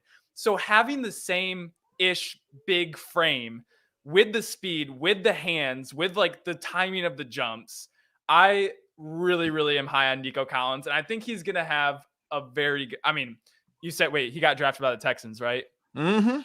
Never mind. They're going to mess it up. Listen, I would love to indulge it. Shout out to my man Don Burr. He says if Jamal Williams was still on the Packers, would not be given this all this love. No, I would still say he's better than Madison. I just think he's better than Madison. I didn't put him ahead of the Packers tandem. I think Dylan is going to give you a lot of what Jamal Williams have, but he's bigger. So that's all it is. But with Jamal Williams, it's hard for you to argue with a guy who averages 4.2 yards a carry. It's how do you argue that? He got 500 and something yards rushing, but that's 119 carries, but he's still averaging 5.2 yards a carry, 4.3 yards a carry the year before that, 3.8 in a more limited role before that, and then 3.6. I'm taking that. Because a lot of that work he's getting, that grunt work, is on third down. This other part of it that I look at too, with his catch percentages, 73.5% his rookie year. Next year, 65.9. Then after that, 86.7, 88.6. I look at the total package, bro. And so to me, if he was still on the Packers would still be number one because they would have Aaron Jones and Jamal Williams on top of having an A.J. Dillon. And then I would have, at that point, I would have had to look at who was our number two beyond Swift. And we probably wouldn't have had a number two. I'd have put the Vikings 2, then the Lions 3. But we got a Jamal Williams and a Swift. And so therefore, our tandem goes up with the benefit of a better line. I just, I explain my stuff, man. I don't just randomly say shit to be saying it now. It don't work that way. No, that's a great point, especially the positions that he gets put in. If you're getting put in third and short, an obvious running down, and you're still busting out 4 yards, that says a lot. And I feel like that's something context is everything. You can dig into the stats, and if you find all these stats, but when you kind of look at the eye test and be like, okay, that guy is good for our football team. And I think that's exactly what Williams does. Okay. We got a question in the chat. Again, I used to take the questions a little bit later, but I'll take this one early. It's all good. It says, Luke and JEMLIVE, who should the offense be more afraid of, Levi or Aline? In my opinion, I think Levi, because if you getting him, what I had to respect about Levi as I watched film, this dude, a play would be completely away from him, and he was still hauling ass to the play. You would never get me to downgrade a player who just wants it that bad. I love players like that. When you want it that bad, it's 100%. It's 100% a plus for me. And so a guy like that, to me, where you're going to have him playing from DN to inside, it's a lot to have to figure out what you're going to do with him. What do you think? No, I totally agree. And I'll also give you $5 knowing how good you are with names if you can pronounce his last name right now. if you can pronounce his last name and the new corner we got from Sarek, I will $20. Okay. Let me just think. Okay, I gotta think how I heard him say his name. Damn it, I'm gonna get this right. Okay.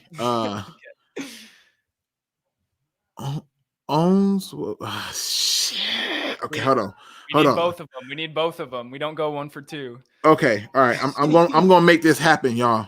What y'all not gonna do today, okay, is make me look crazy. I'm gonna get this to happen. Okay, let me just. All right. Unzwu. No, damn. Unzwu. Oh, okay. I'm sorry. I didn't mean to do this on your own channel. I'm literally. Listen, you should see me. I'm looking at this. I'm like, I'm gonna get this. I'm gonna make this happen. Okay, I'm gonna make this happen. Unzwu Rike. Is that right? Unzwu Rike. Unzwu Rike. I hope I said that right. Is that right? All right.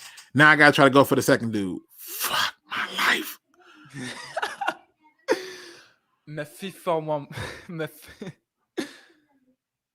Okay. Afitu Melifonwu. Right? Manafanalalu. Yeah. Hey, I don't give a shit what his name is. If he's out there making plays, I will literally take 10 hours in a day to try and learn it if he's making plays. But if he doesn't, I don't care if his name is John Smith. Like, look, Onzurike. Onzurike. That's how you say it. Onzurike. Damn it. Nailed it. Got that one in the box. Melifana.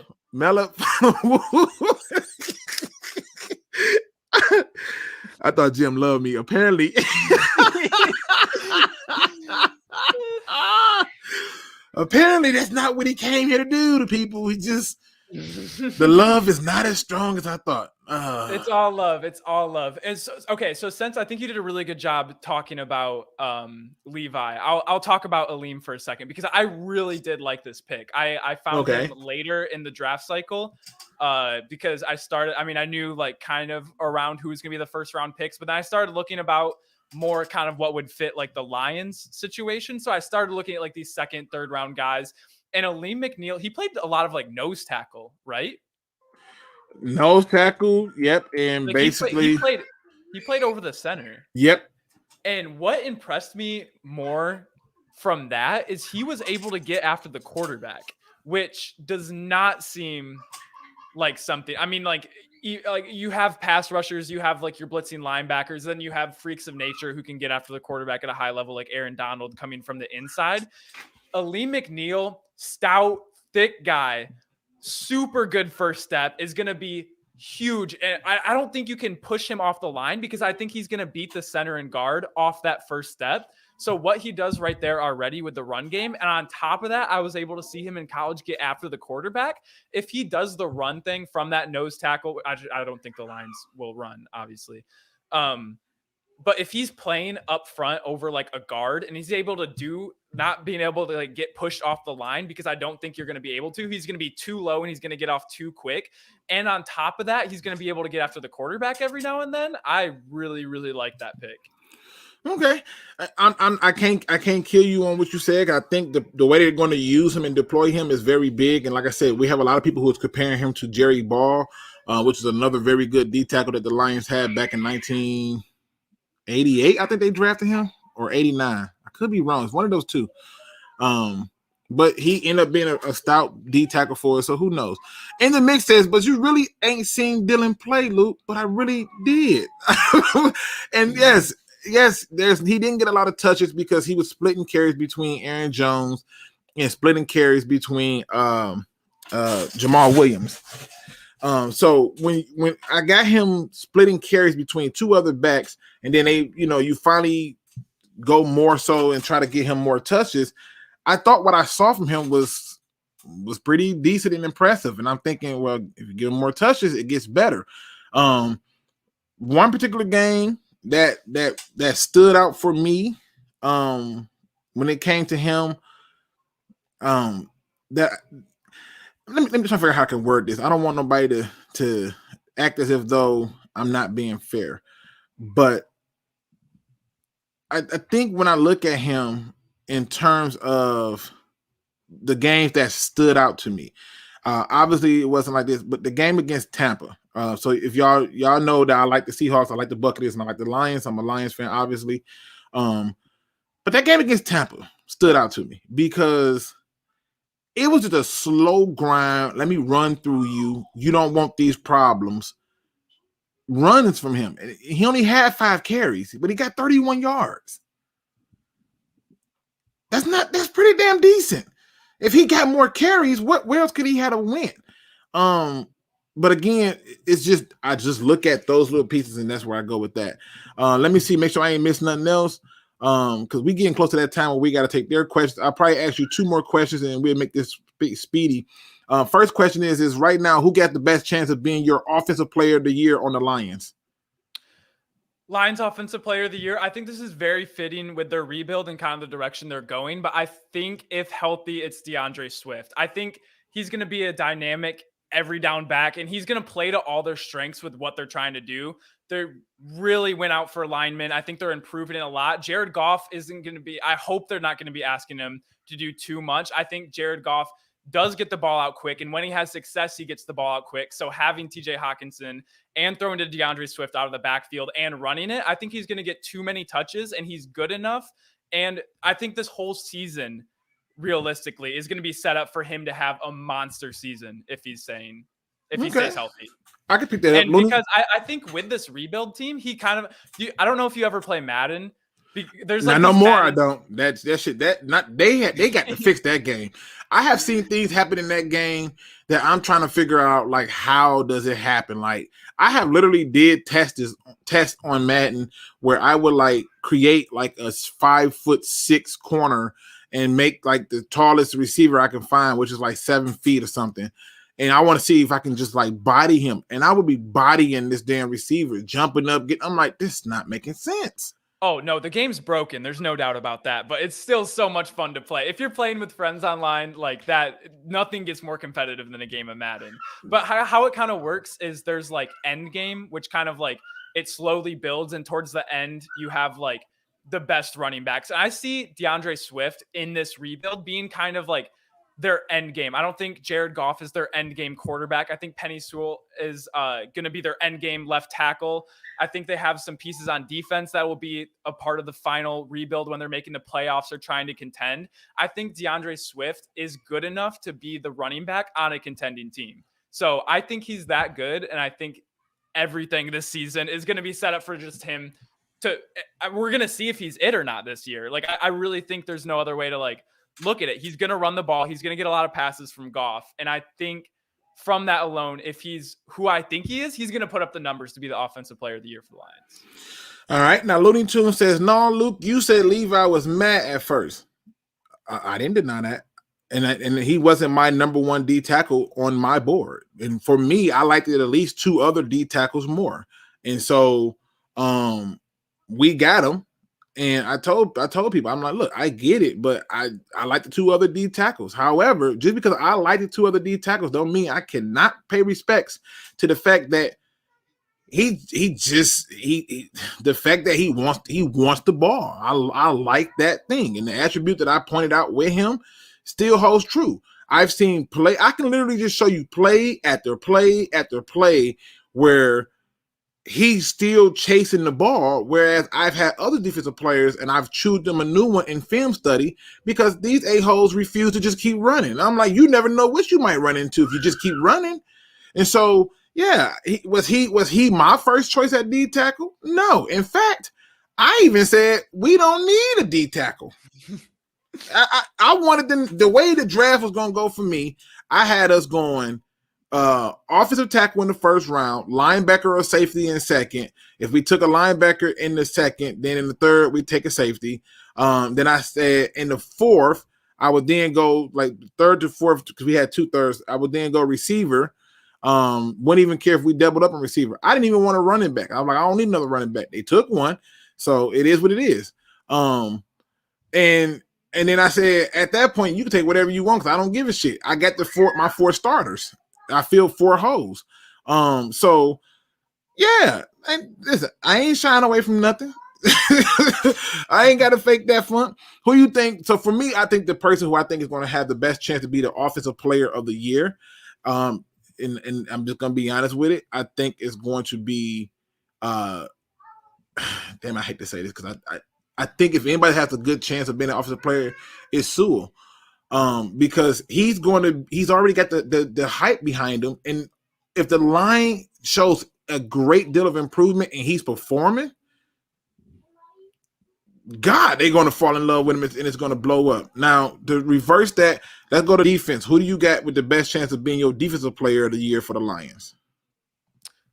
Okay. Oh, I was in the second round when you wanted them to go linebacker. Are you upset they didn't get Usa Koromoa from Notre Dame? No. No.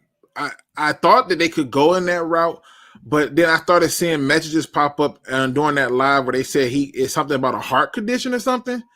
And I was like, oh, yeah. And then some people even had him labeled as a safety. They was like he wasn't as big as he had been saying that he was and stuff like that. They were saying that he was like closer to like 215 than instead of like 220 or something like that. So I was okay with it. The person that I was really hoping that we could have got, like I said, that was my original statement on it, but I was hoping that we ended up with linebacker or safety. So if they would have went safety, I'd have been happy. To me, the safety that I really like, who I had at number 1, went to Jacksonville and Andre Cisco. So if they would have decided to go the safety route, I was okay, cool. But if you look at this draft, we drafted a guy who can play safety, but it's also a corner. I still wanted that safety help. I wanted a safety that can scare the hell out of people, because when you have that, it makes things better on your defense. And we didn't have that. Like you saw the Raiders trade up to get Trayvon Moehrig 2 picks later. The Moehrig pick didn't bother me. What I didn't understand is why did the Raiders draft 3 safeties? Right? Because you really can't account for the Raiders. Like, I mean, look what they did in the first round. I mean, what are they doing? What are they doing? And the safety that I wanted was the 6'3" guy out of Virginia Tech, the Diablo, Devin Diablo. I wanted him. I know who you're talking about. Yeah, that would have been nice. But I'm not upset with the Levi pick. I see what you're saying. Right. Like I had, like, to me, that D tackle, I think he went to Dallas from UCLA. I liked him a little bit more than Levi. But when I look at what they're getting ready to do, I can't kill him if he fits what you do. You like what he do. And I can see a skill set that he has. I know one thing, he wants to get to the ball. That's the first step for me to see that he wants to get to the ball. He may not pan out to be like the world's greatest thing. I think I had him compared exactly to Michael Brockers. And I just said, okay, if that's what you're getting, then I'm okay with that. But to me, I was very intrigued with that damn big ass dude, McNeil, because I was like, yo, it was this one play, the ball got batted up in the air. And I was on air with my fellow DSA member, Andrew from Real Detroit.Alliance fans. Shout out to them. And I said, dude, this big dude can move. And he was like, man, he's like, he looks slow. I said, dude, he just ate a tackle in his like knee and he flexed it while intercepting the ball and ran it in for a touchdown. Yeah, that was impressive. And I think pretty good. If we're gonna take as much as we're talking about Dan Campbell and his intangibles as like a coach getting the team fired up, we don't know personally on the inside, but if they go out and they talk to Levi and Aleem before the draft and they just see what you want in your defensive line, they're nasty. Like you want them to be like relentless. And so if they were looking at some other guys like linebackers or safeties and Dan Campbell is trying to build like this culture and these 2 guys fit it better, I think even if there might be lesser of a talent or less of a need, then that's what you want, because I think this whole thing is going to revolve around the culture. And I think Levi and Aleem, just the way they play, they are going to fit perfectly with Dan Campbell. See, this is the thing. I don't think people is picking up from you yet. You're still getting a lot of information in a short period of time. It's blowing my damn mind. Like, I don't know how you're doing it. It's like you just know where to they hit on certain points and get in there and get it done. Let's move to the last question before we take questions from the chat. Chat, get y'all questions together because I'm going to start answering those questions to us. And if you have not subscribed to this man's channel, I don't know what to tell you. It is linked in the description. It's 100% entertaining as hell.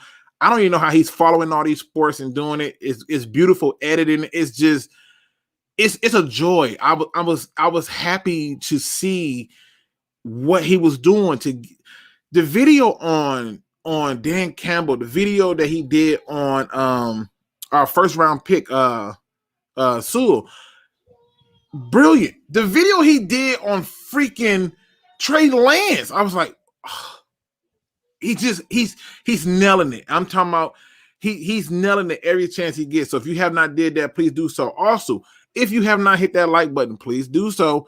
I got some more collaborations coming up soon.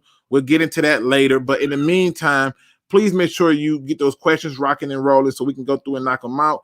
Check out this dude's channel, man. It's clear as day. The same way you see it type here is where it's at. The link is in the description. So go and show him some love and subscribe. Defensive player of the year for me, which I just love his game. Derek Barnes. I think he's going to end up probably being defensive player of the year. Why?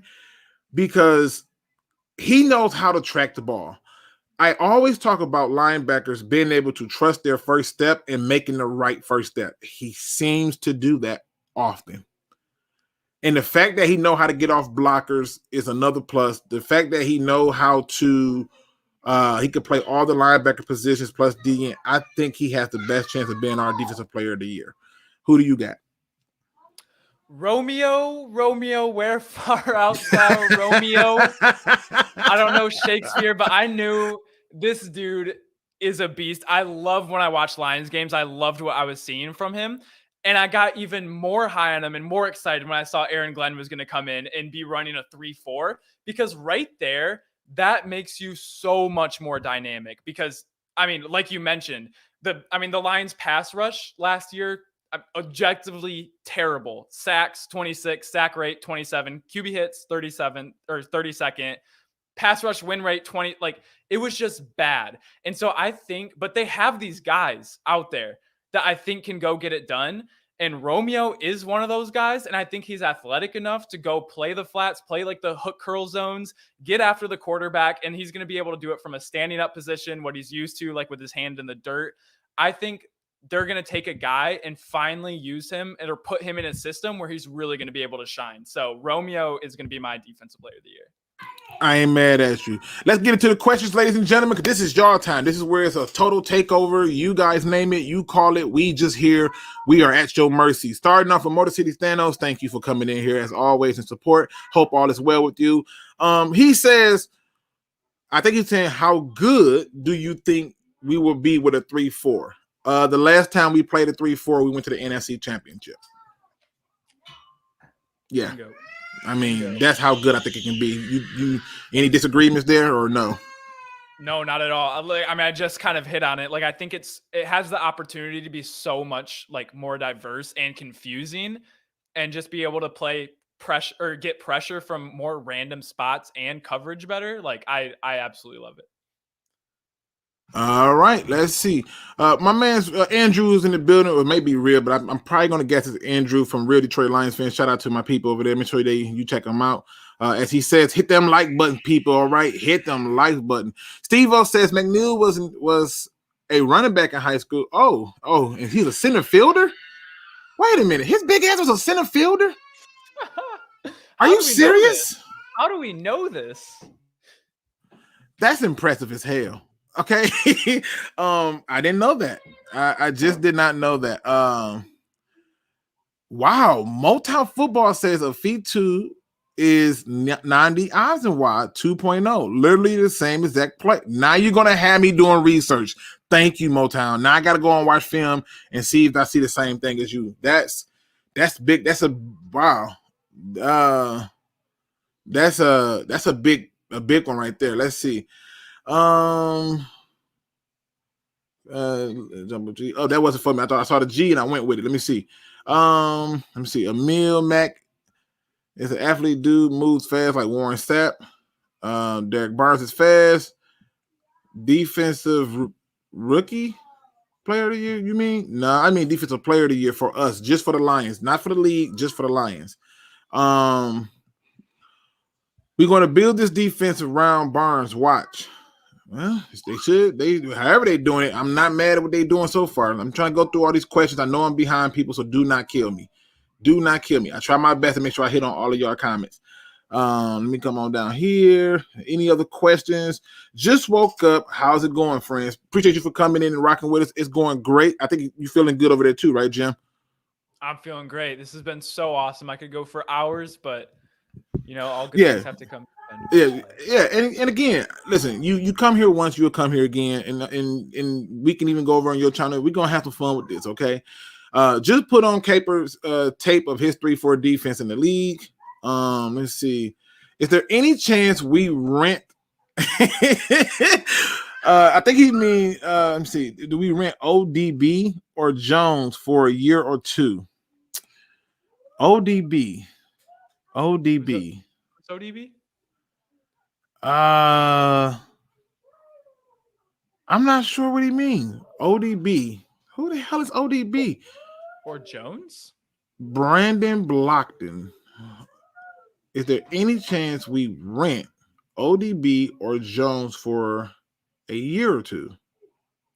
Do you think Goff hates Stafford? Oh, I know what he's trying to say. He's trying to say OBJ. Odell Beckham Jr. That's what he's trying to say. No, stay the fuck away from Odell Beckham Jr. Or Julio Jones is what I think he's trying to say. You don't need to trade for a guy who's on his way out of this league. I just don't see that making sense, or us attempting to make a rental on him. That's what I think he's trying to say. How many receiving yards do you think TJ Hawkins will have this year? What do you say, Jim? How many did he have this last year? Oh, 7 or 8? I'm gonna double check. Let me see. TJ Hawkinson. I mean, just with like the new schemes, like right off the top of my head, I don't know an exact number, but I can tell you probably more than, because the Rams had Tyler Higbee, right? Mm-hmm. He had 723. 723 on 723. I'll go 900 because I think the route combinations, just like knowing how football works, the tight ends and slot receivers are very much so in tandem with like kind of like the route combinations they run. And so I think that's their strength. And I think Goff really has grown accustomed to throwing to like over routes, like verticals, quick outs, like these little like middle of the field coverage read, dump offs. Like I think he's really, really good at that. So I think TJ Hawkinson plays into his strengths, and we don't have like that enormous outside presence yet. So I think a lot of the stuff is going to be in the middle of the field. So I say 900. Okay. Listen, I'm not mad at that number. Mr. Marcus 42 says, who would be our starting front seven? At D tackle or nose tackle is going to be McNeil. At the one DN spot is supposed to be Michael Brockers. The other DN is supposed to be Onwuzurike, who nailed it. I knew I can do it. And then your starting inside linebackers is Derek Barnes, Jamie Collins. Outside rushers is Trey Flowers and Romeo Court. Now, this is according to Todd Wash, the defensive line coach for the Lions. Is how he see them being lined up and play, and I suspect that's pretty much going to be your starting lineup. Let me see. If the Lions land Kayvon Theobald next. I freaking suck with names. Next year, not even you being bad with names. That's understandable. I'm sorry. It says next year, One Pride will go bananas. Well, we'll have to be picking extremely high for that to happen, and I don't see us doing that. No, just saying. Let me see. Make sure I ain't missed nothing. Luke, if you had to guess how many passing yards you think Goff will have. Oh, that's an easier question than I thought. About 3,600. Because you got to keep in mind that he's going to be doing a lot of short passes, and when they're going to force a lot of teams to come up in the box because of the run and the short passing, and he'll be able to get some big ones down the field. So I'm going to say about 3,600. What do you think, Jim? No complaints from that. That's right around where I was at. Omar says we need to get SpeakEZ versus Nacho.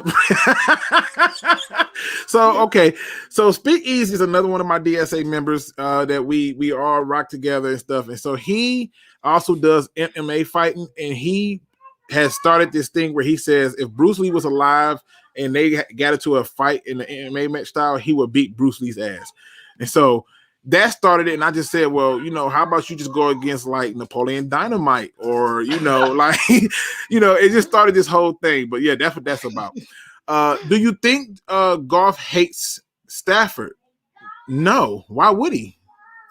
Like I mean, why would he? There's no bad blood there. If anything, he may hate McVay.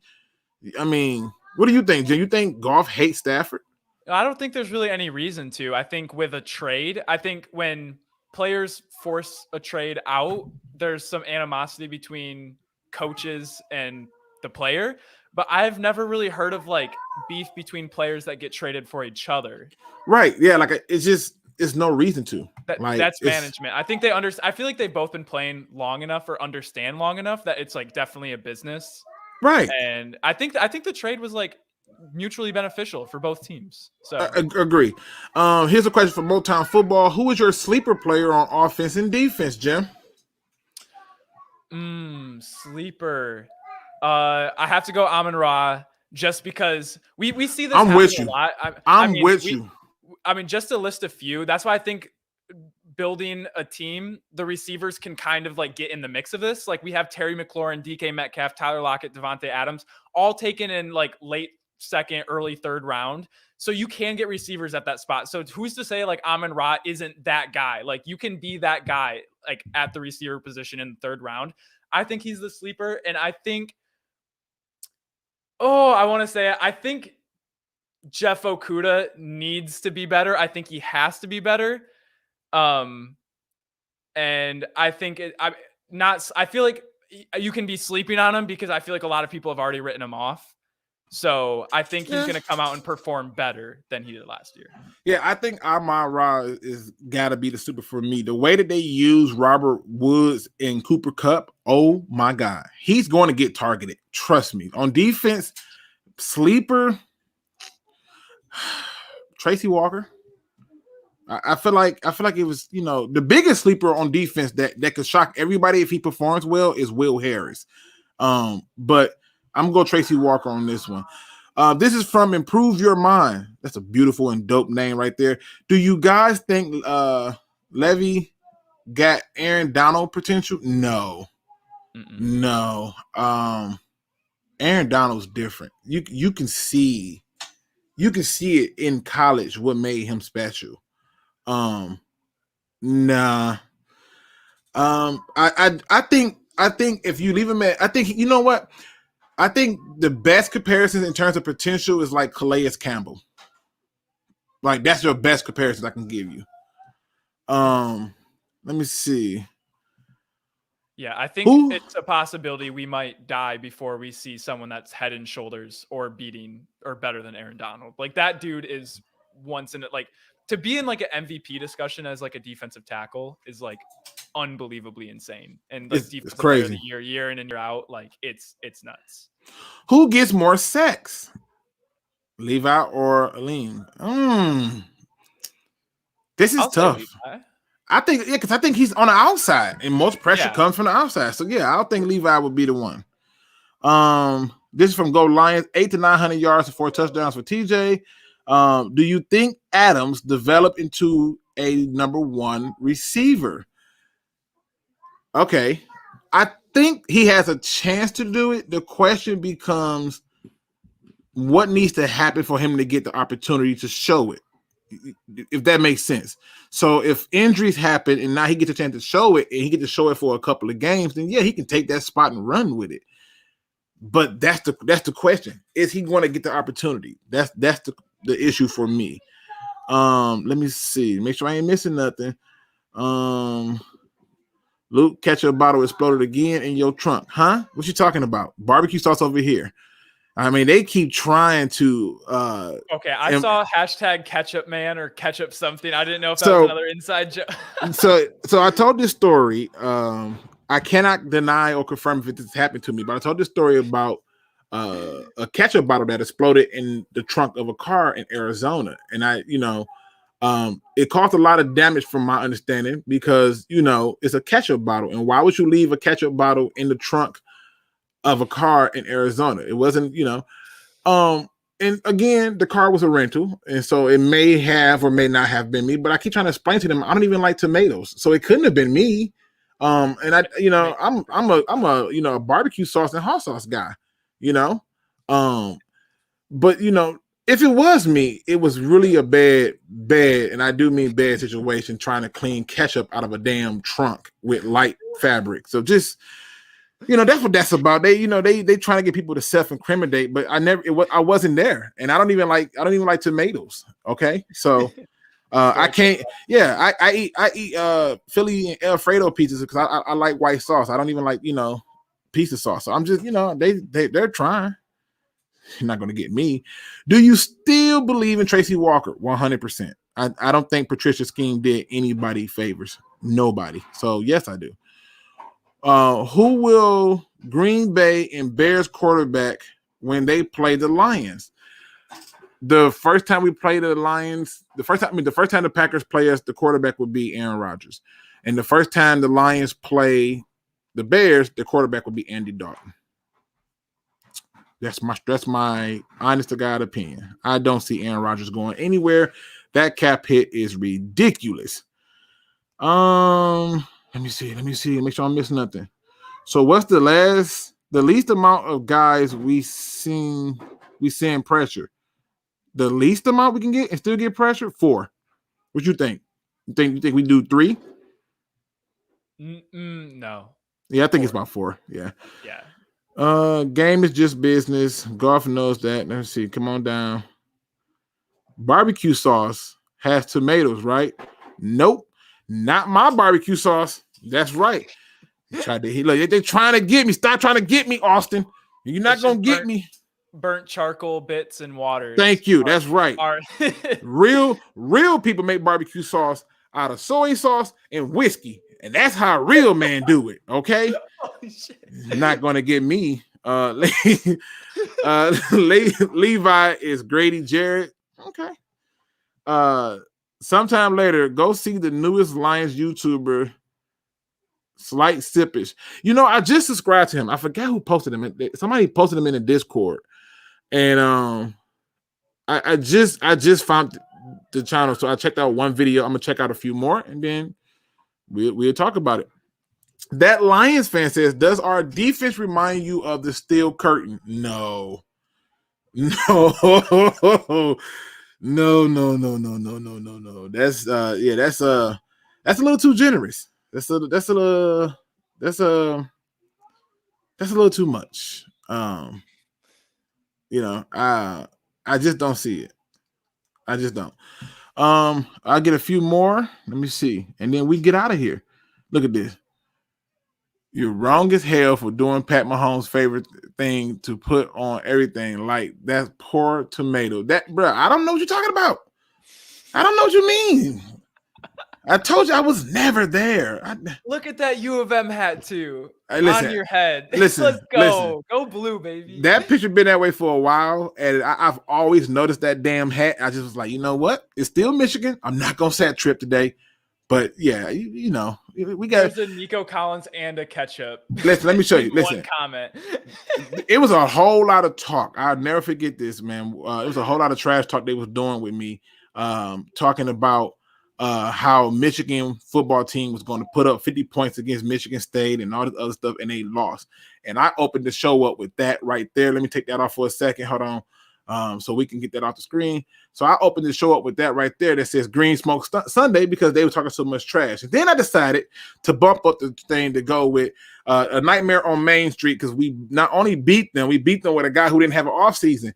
And so it was Sparty Kruger in one of his favorite movies. And so people essentially know that, yeah, if you talk crap to me, I'm going to join you in that train. The Nico Collins one really set me back. Didn't see that coming. And it happens. What can I do? it is what it is, man. Shout out to my man Lions, man. This dude right here, man, is awesome. So just wanted to put that out there. Now, let me see what else they got for me. I'm trying to get a few more and then we can get up out of here, Jim. All right. Let me see. Because they're trying to set me up. You see what they're doing? I wonder what the dealership thought when they found the murder scene of a ketchup exploded.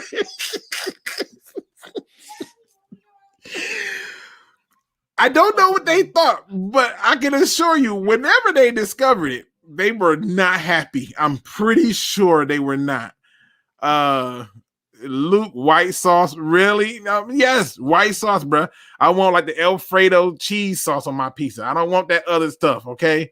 What is the most amount of guys? Topic, but pesto base is the best way to go. See what I'm saying? Thank you, sir. If it's not green or white, I don't want it. You see what I did there? See how I made that work? Oh, he made a Michigan State thing too. God. Oh my God. What happens to Stafford's reputation? Very damn good question. You know what? I'm gonna ask this one to the roundtable next week too. This is a very good question, Ghetto Pat. Which needs to be asked. But basically, he wants to know what happens to Stafford's reputation if Goff wins a playoff game here and Stafford doesn't win a playoff game in LA. This falls into the camp of if you hate Stafford, then it's just further proof that Stafford deserves to hate and he is who they thought he was. If you love Stafford, it's just not going you to not love him because they can say, well, look, he hasn't done this. For me personally, I think his reputation for me is always going to be based on what does he have. If he has the things that he needs to win and don't, I'm going to chew him a new one. I did the same thing to Kirk Cousins, and I have no problem being unbiased about it. You want to chime in on that, Jim? I think it's going to say way more. I think these have to be like separated in a way. I think if Stafford goes to the Rams and loses a playoff game that they should win or kind of chokes at the end, I think that's going to be more telling. I think they need to be like separate. I think we need to look at Matt Stafford at the Lions and then at the Rams and then look at Jared Goff with the Rams and now at the Lions because all the situations are completely different. Like Matthew Stafford's going to like a better Rams team. Jared Goff is going to a worse Lions team, but with better regime, better coaching. So I really don't think it's a fair comparison, but I do think there is an argument to be made that Goff might be better than we thought if he can do this. And yeah, if Stafford doesn't win a playoff game in the next 2-3 years and loses all three, that's going to be pretty hard to defend. With the pieces he has. Yeah, with the pieces. Lions fan says, Luke, well, Julian or replace Trey Flowers. Yeah, he's cheaper, but it's up to him to earn the spot. Or does the from reminder of Jacksonville 2017 defense? Does our front seven remind me of that? No. I think we as a Lions fan got to start to get used to the Lions way. Our defense is going to remind you of the Detroit Lions defense. Okay. So that's just the reality of it. Let's see. Let me see. I can never hate Stafford. Okay. Let me see. Make sure I ain't missing nothing else. With the line being complete. Sorry. Go ahead. With the line being complete, you think we can have 1,200 yard back? Yeah. Hell yes. Yes.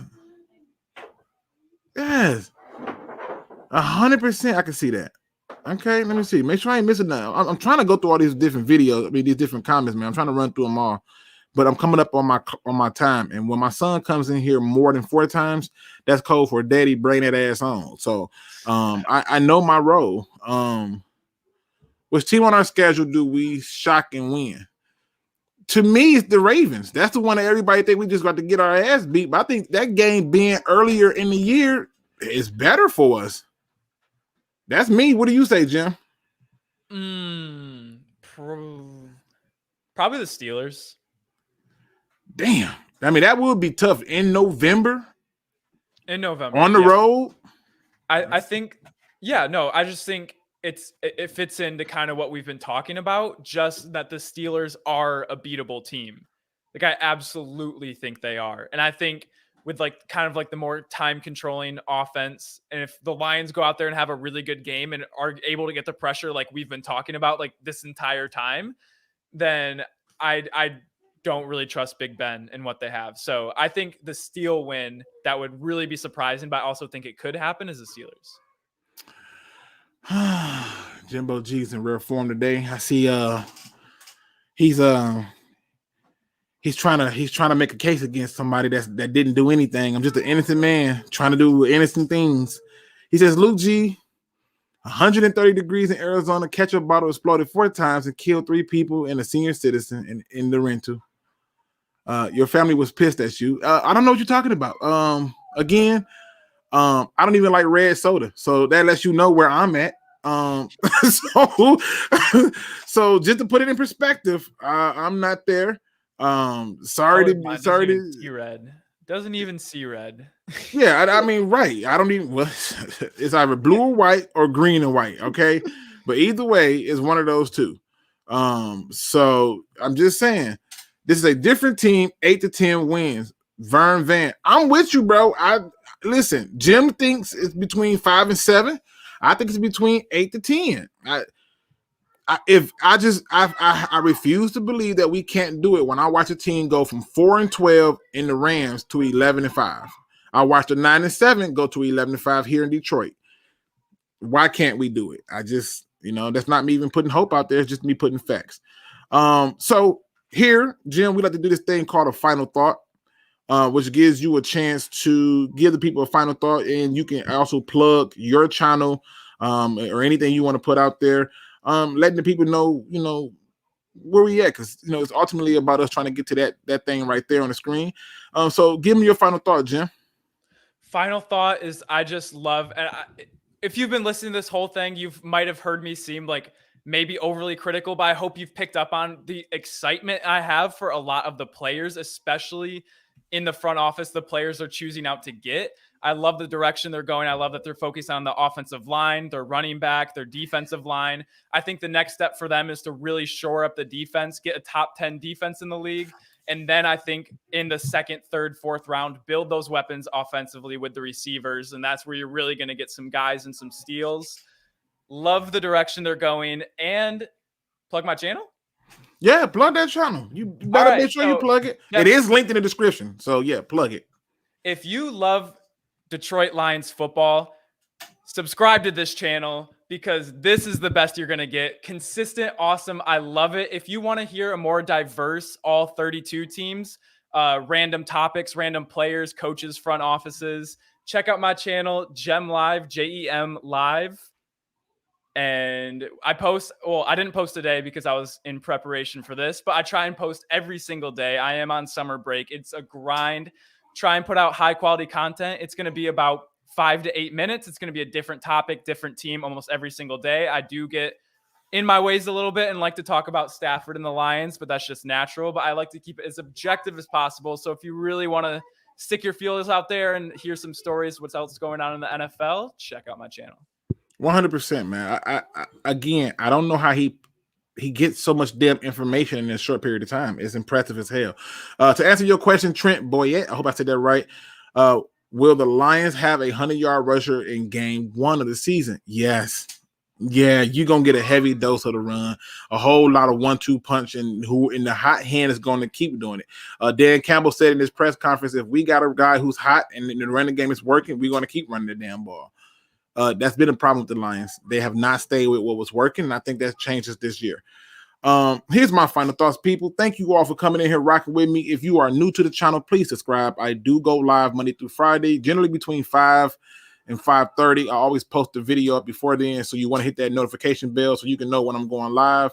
It's always interactive. Also, my channel is open, so pretty much if you hit me up on Instagram, Twitter, or you join my Discord and hit me up as a DM in there, I will literally talk to you for a brief second, and then you can get on this show and talk football with me. It's just that simple. I don't even run away from anything. You don't even got to like me. You don't even got to agree with me. Let's have a conversation and do it respectfully and talk sports, man. That's what it's about for me. So if you ever want to join and you are a new subscriber, you simply just reach out to me, and like that, you are on the channel. Boom. Not even hard, right? Also, you know me, I can never, and I do mean never, ever, ever, ever leave a show without ending the show on a positive note. You see, it's something that I think is needed because there's a lot to unpack, and there's nothing better than ending on a positive note. So today's positive quote comes from the internet. When you feel like stopping, think about why you started. Now, this is so simple, right? Because this is something that's been going around for years. I mean, hell, I've seen that same quote since I was a kid, right? When you think about stopping, think about why you start. See, the problem is some of y'all get in the middle of y'all journey and think that it's easier to go back. Y'all don't realize that you started this journey, which means that you are closer to the destination. See, some of us like to believe that the glass is halfway filled.